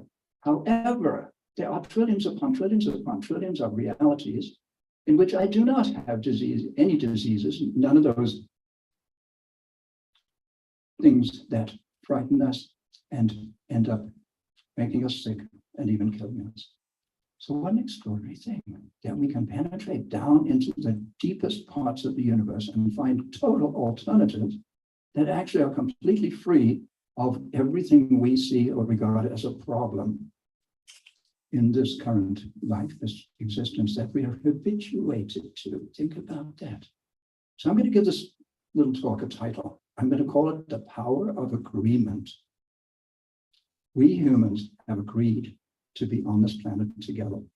As Connie said, humanity is a collection of divine, autonomous, sovereign beings who have chosen to gather together here in Sedona and have a blast together. Is that how it goes? Something like that. Point being, that's an agreement.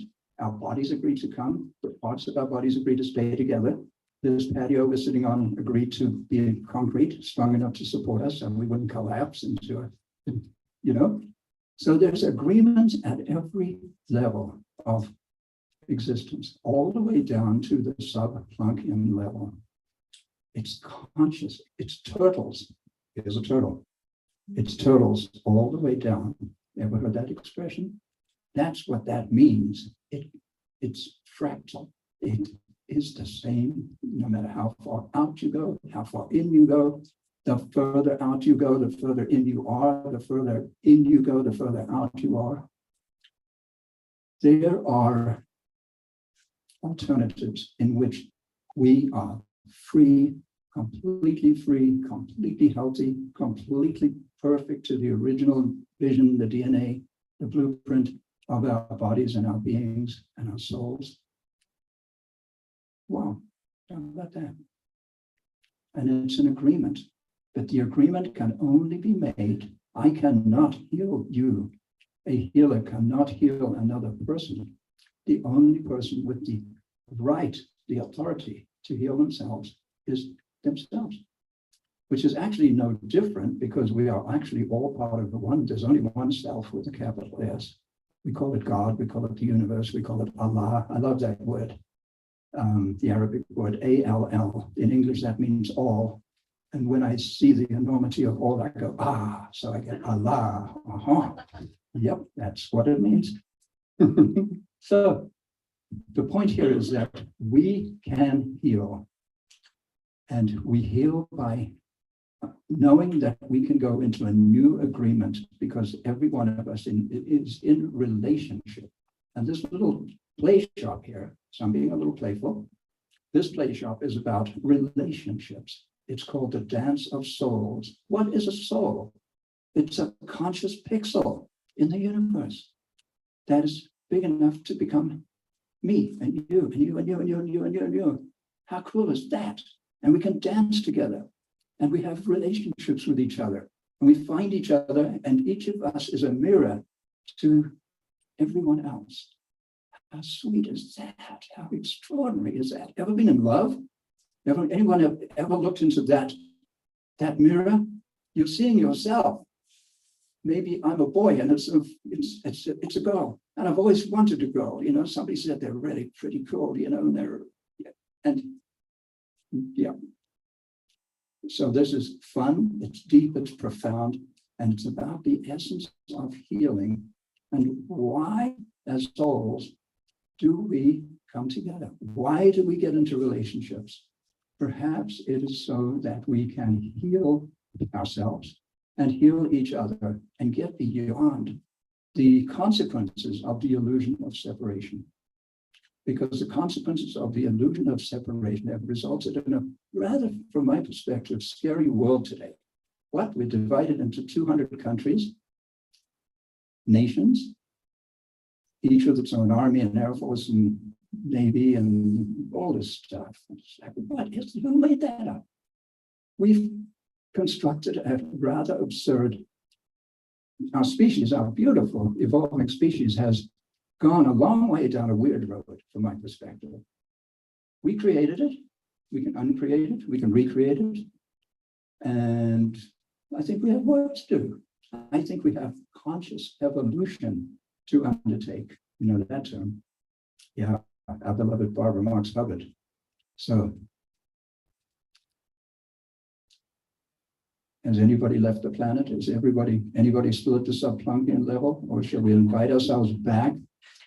And I realized this was more of a little nutty comedic science presentation than a shamanic journey, but I enjoyed it. It's the first time I've ever done it. So I never do the same thing twice, by the way. And if you go on our Dance of Souls online course, I've got, I believe, yeah, we have 7. Essentially one for each of the 7 A's, the aspects of consciousness. And there's a whole bunch of those. So if you enjoyed this one, those ones are a little more structured. They're a little maybe less spontaneous, although I have to confess they were totally spontaneous. I sat down in front of a camera, opened my mouth, and out they came. Yeah, it's true. So I love just being in the now, trusting the moment, trusting the wisdom. There's not my wisdom, it's the wisdom that comes through if I get out of the way. And the Dance of Souls. And my current dance partner for pretty much precisely 19 years this month, this gorgeous being on my left here. Woo! And I'm going to tell you something about how we met and where we met, and then I'm going to hand the mic to Connie. We met at a place called the Omega Institute in upstate New York. Anybody know the Omega Institute in upstate New York? Yeah, I was involved with Omega since 5 or 6 years before it opened its doors. I was part of the Pir Vilayat Sufi group. But years later, I returned there with some Siberian shamans that I've been working with.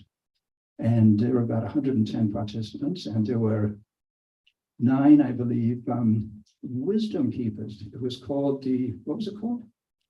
The Return of the Wisdom Keepers, something like that. And one of those wisdom keepers is sitting right in the middle of the circle here. There she is right over there. Her name is Sakina Bluestar from Sedona, Arizona. There she is. Hello, Sedona. Hello, Sakina. Not kidding. And I met Connie and Sakina together at the same exact moment in the same workshop. And that's how we met. That's Sakina, that's 19 years ago. And I'm going to make a public announcement here on our 20th anniversary.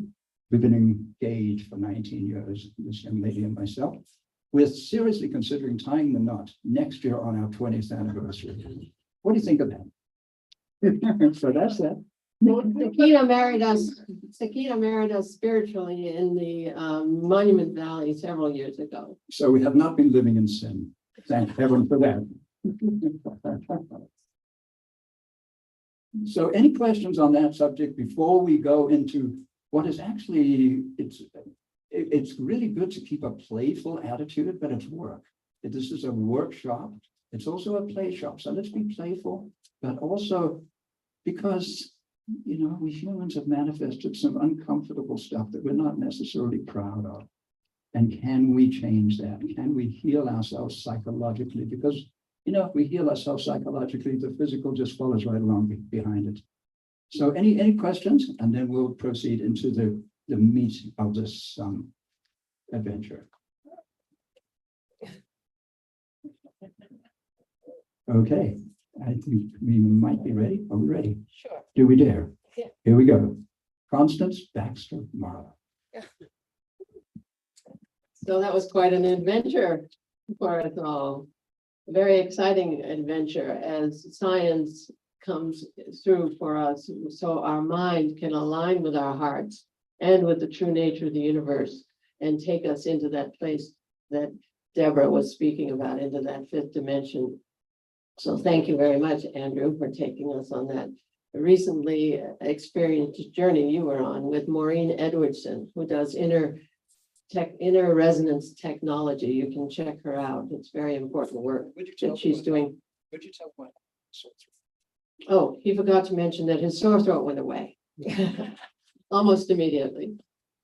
So what we're here to do today is this dance of souls in the trust frequency. And I gave you a reality, an absolutely true reality, to take that on right now, just to see how it fits for you, for the exercise of seeing that we are beloved, that there is only love, and our soul's journey to wholeness, that we made an overarching act of free will. And one thing I did leave out as far as the assumption is, there is only free will.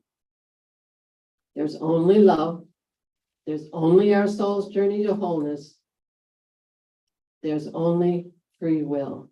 So you take that construct and ask questions within that construct, and it flips everything, because we see that each soul has a journey. We don't know another soul's journey, what their contract was, what their overarching act of free will was to come to earth to experience.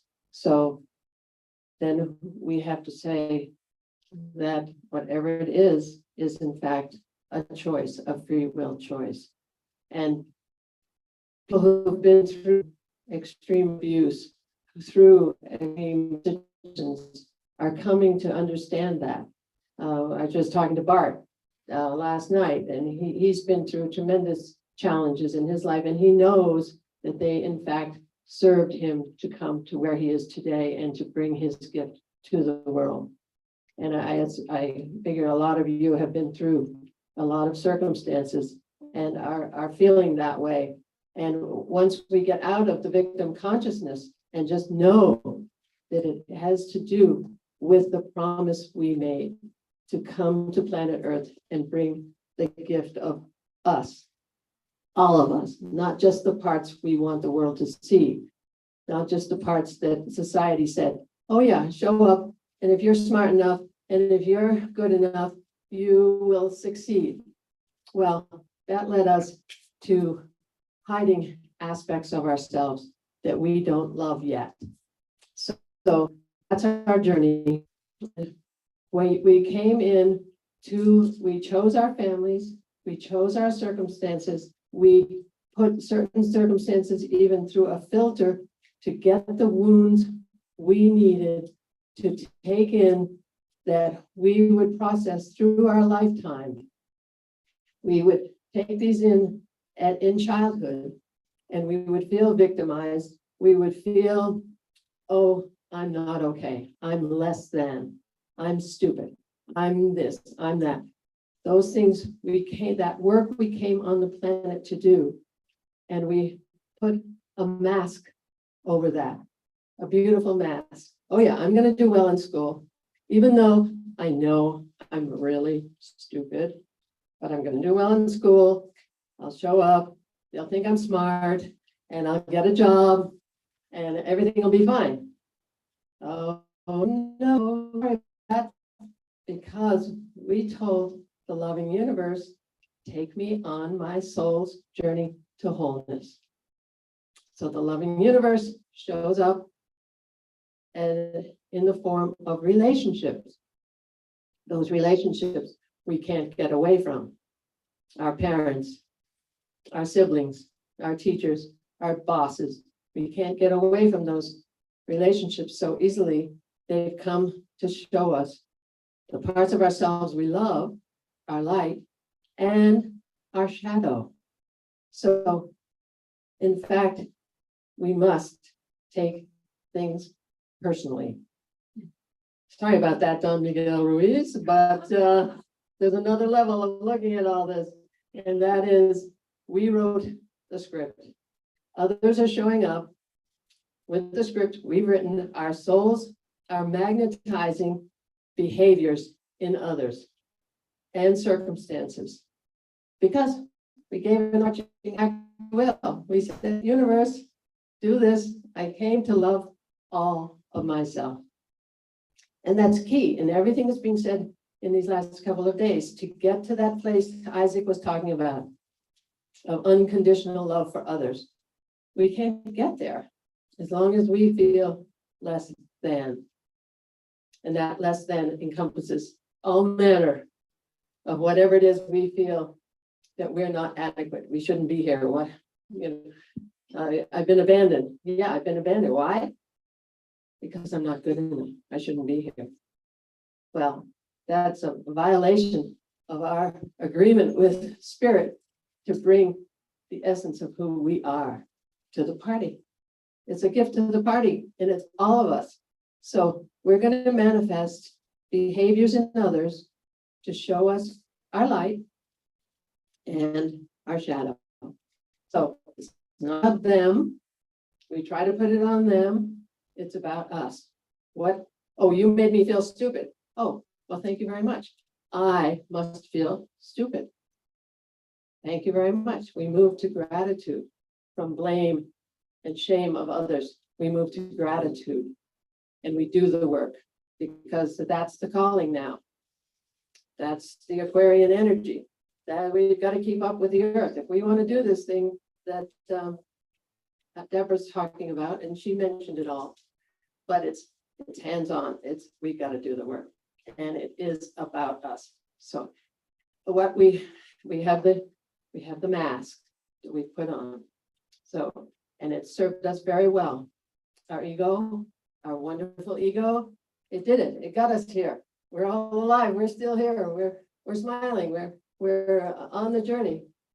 But it's time. The soul is desperate for us to do this work. The ego's like, no, don't do it. Don't do it. I got you this far. But the soul is desperate for this journey, for us to become conscious and come to love those parts of ourselves. So we have the mask, and then we have our defense mechanisms, right? Oh, you just said something that made me feel stupid. I'm going to make you feel stupid. And I'm going to accuse you of accusing me of being stupid. So I'm going to put you on the defense. I'm going to make you bad and wrong. So there's all manner of defense mechanisms. That's one of them. Another one is I'm just going to walk away and I'm going to cut you out of my life forever. Forget it. You just made me feel stupid for the last time. You're out. Okay, so we have to identify our defense mechanisms and become conscious. And what leads us to that is our trigger. Okay? So the trigger is the sign that it is about us. People can do and say anything when it's about them, but if it triggers something in us, then it's our signal to go inside and learn to love that part of ourselves and feel how stupid I felt all my life, and just feel the feelings and bring them into the light and just know that we all came here to be a magnificent piece of the divine with a gift that is us. So I just want to leave that there. Let's see, so our defense mechanism. So then it's about fear of what's anybody going to say? What are they going to do if I actually be me? That's a scary one, because I'm shown as this person, and now I'm going to be that person, that true me, like Wowza was saying. Bring our true self to the party. So just know that that true self is what all of creation is waiting for. As Andrew said, we are all of creation. So we affect all of creation with everything we do, every thought we have, every emotion we have. We are serving the collective consciousness with our work. And we've got to do this work for all of creation. We promised the energies, we transmute these energies of fear, of separation, of scarcity, and we've done a great job. So now I think Rouse is going to come in and do a little thing, and we're going to close it with our vows of love that we have. So we're going to have you all, I'm going to read these vows of love, and you're going to walk around and look in each other's eyes and repeat after me these vows of love. But Wowza is going to take you into a little something. All right, Wowza?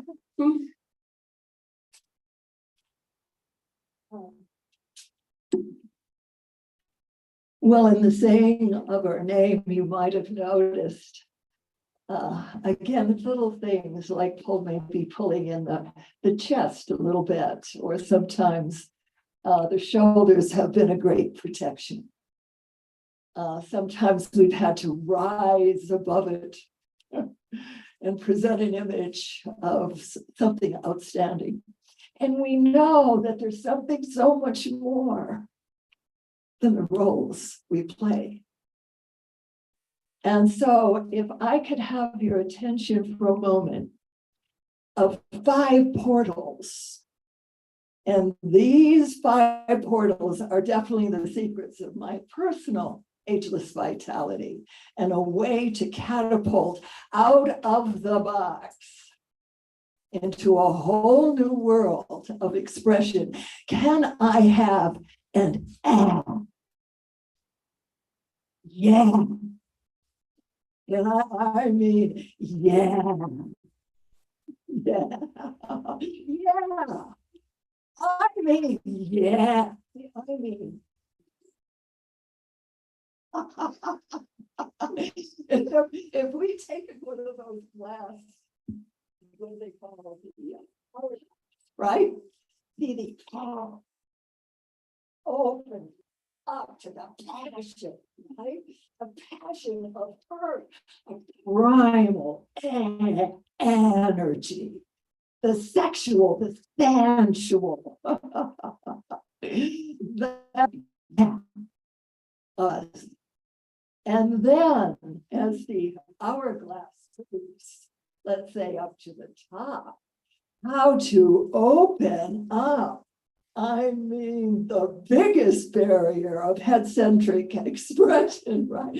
Oh, stay in there, be good. Watch it, watch it, watch it. Can I have an oh my God. The sky of our mind. Take the loss. I have a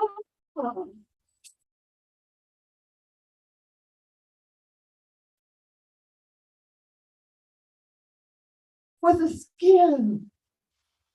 Where do we end? Where do we end? Can we find a dividing line anywhere?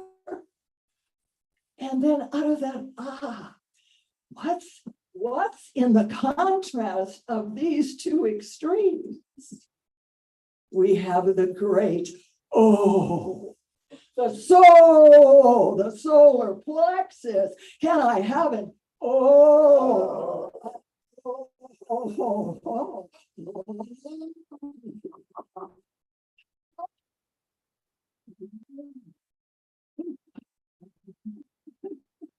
It's a whole new language. Without a language, we don't go very far. The world's getting smaller. People will not understand English.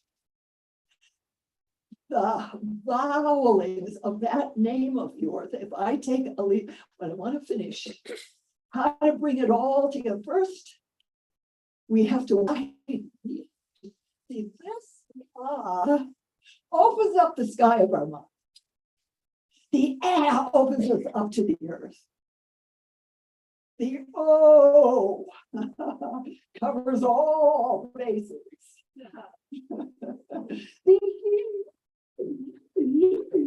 Can I?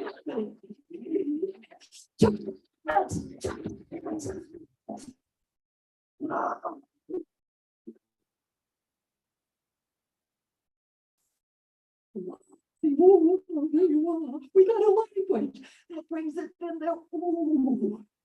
The ooh brings it back into that conscious loving universe in every cell of our body. The ooh, when we hug, we hold each other's hands. What do we do? Ooh. I do hold you.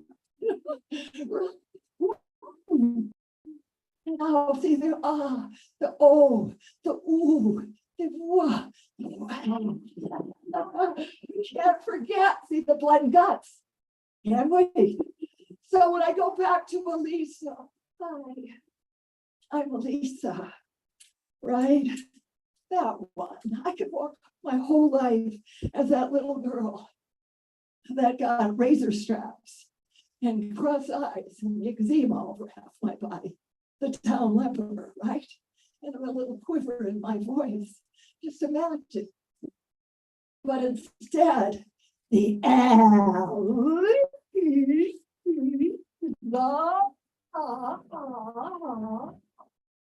it a tail.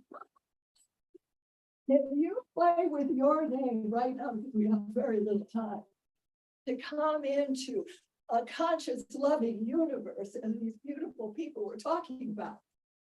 How do we bring the your name to the ooh, that is no longer here I am, right here. I am separate from you. And we see we are living in a separate body language. We have been raised to be separate in its physiology as well as anything else. And this say, we can this is in your body language. I have a choice to move away from you, to move forward to you. It's Tai Chi and sprinkler.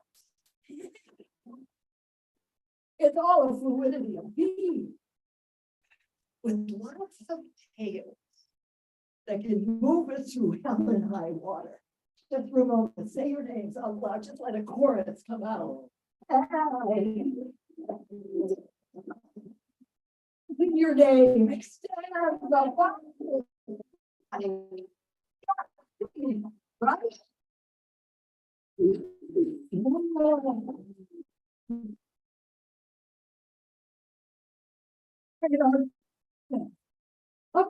To a big cell. We're going to be bigger. We're going to be bigger in our breathing. It's going to be an aesthetic aliveness, right? It's working. So it can't work in little Elisa. Is he? Did I do it? Did I do it right? No. Oh, it's caught in here.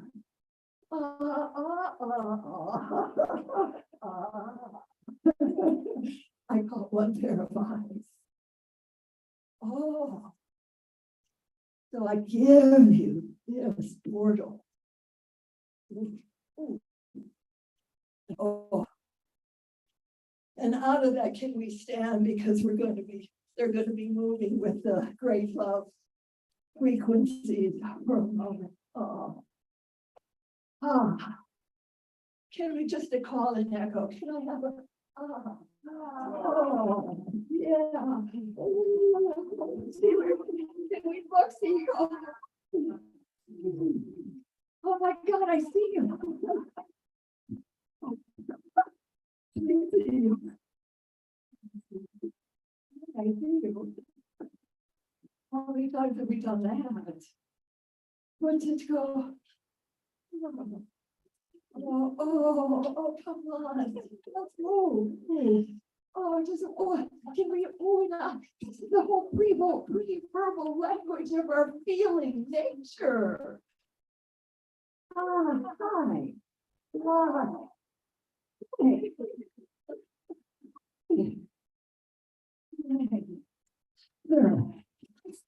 Really?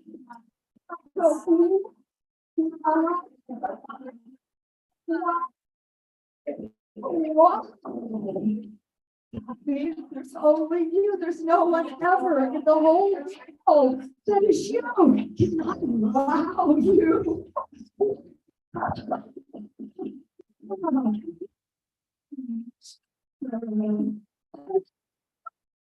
Oh.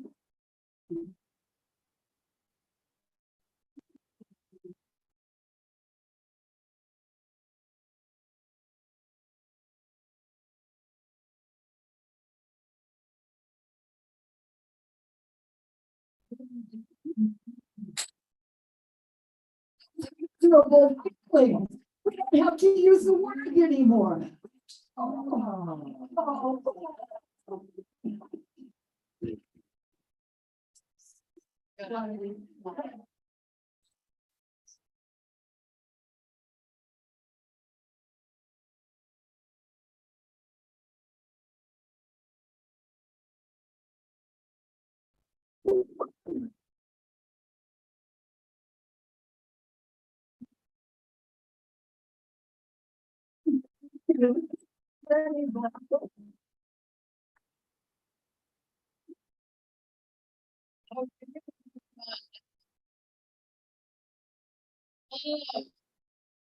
And so we'll do a little vows of love.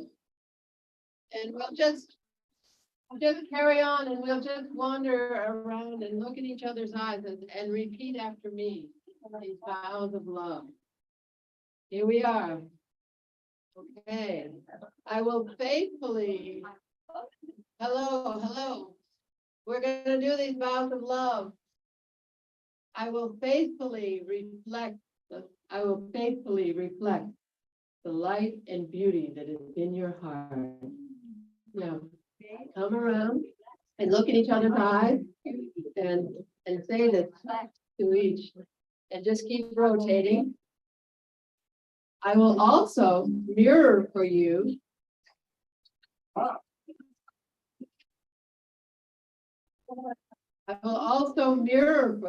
come say it, all of your wounds and insecurities. And will help you make friends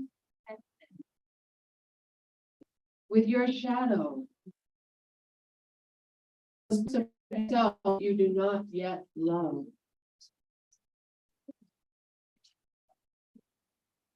I will as well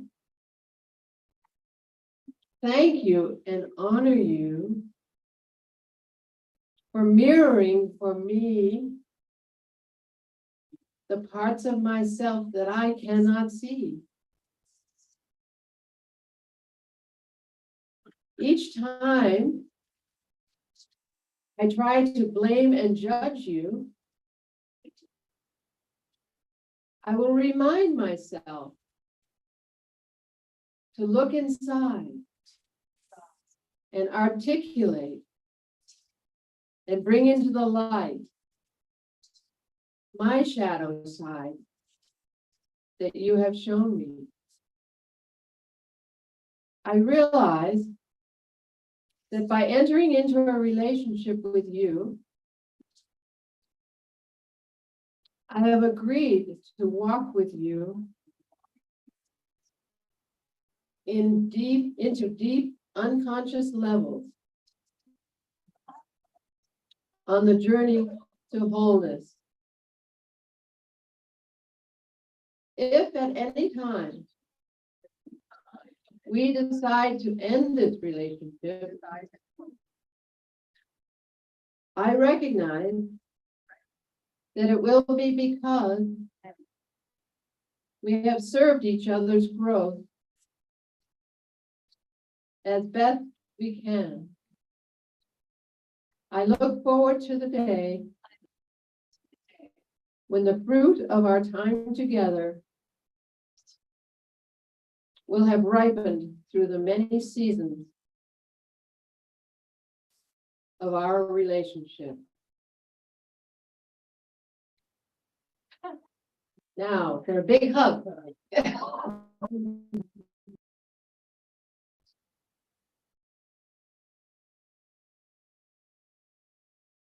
Thank you very much.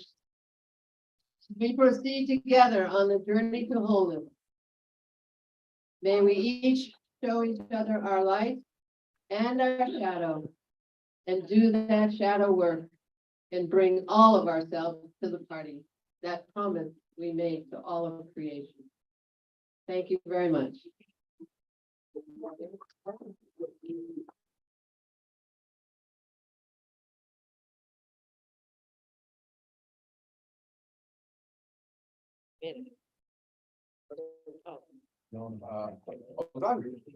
Let's first song.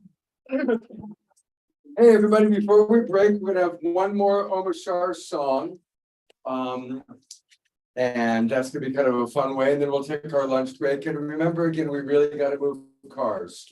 So I know that some people wanna go get their cars. I will, if you need to know the address for the land blessing, let me know. For the psychic fair, I'll be around. And I will go with one of the shuttles because I've got to get something from my car, actually. And let's hear one more time for Connie, Andrew, and Wow Shot.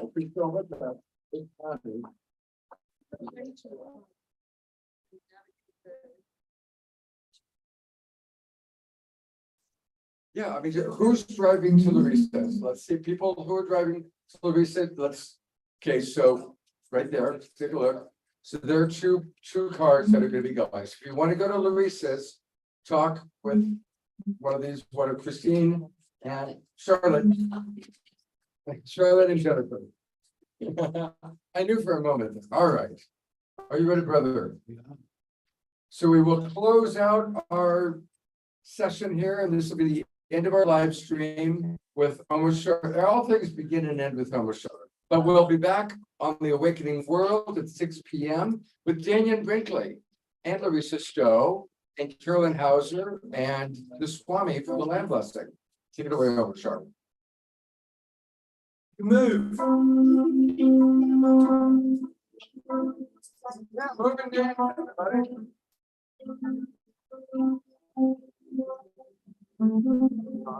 Good. Yeah.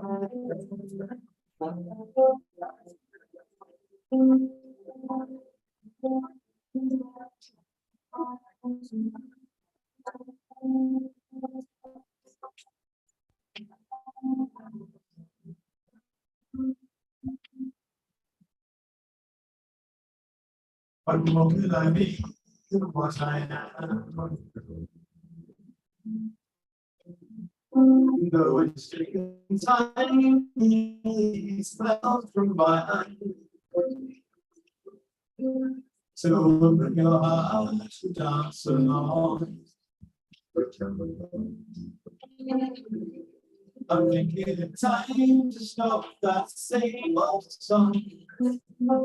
Oh, come alive, so hear me now. And love is all around me. No help can break my arm. My dream. down. I live to live my dream.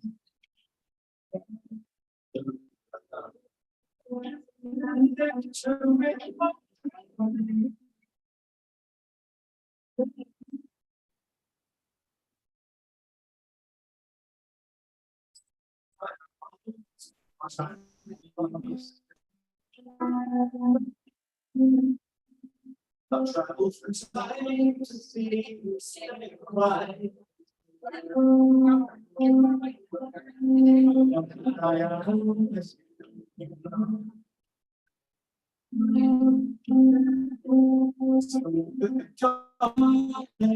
Sunshine. I'm colorblind, so here now. I am in love with the world around me. Now hold her in my arms.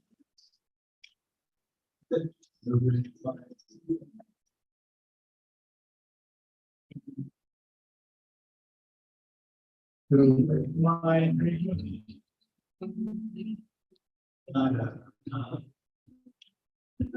So many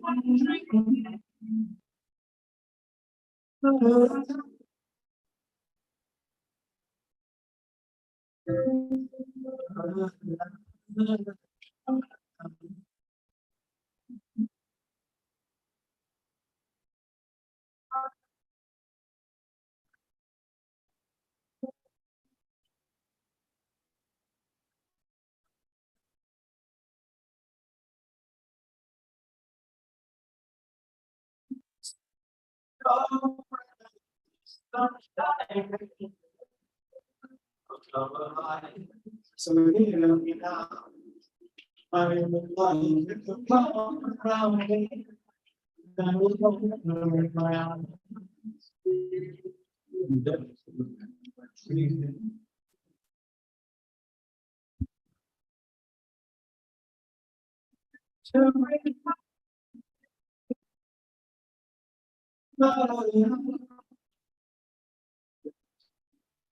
My dream. I'm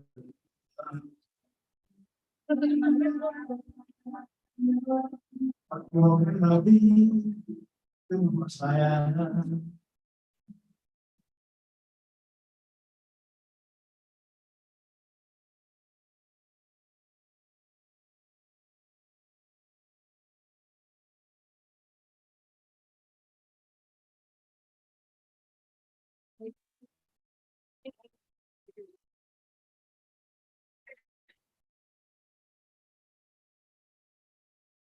What do you need to reflect on?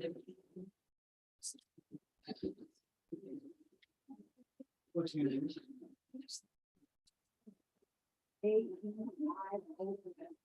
Breathing will need a concept. Oh, it's gonna, oh, huh?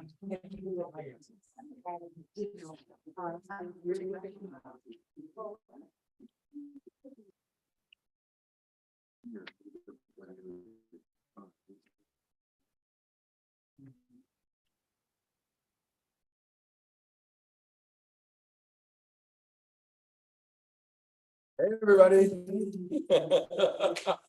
This is where I've been working, actually, so yes. End of the live stream. We're gonna end it. See you at 6 o'clock PM tonight, everybody.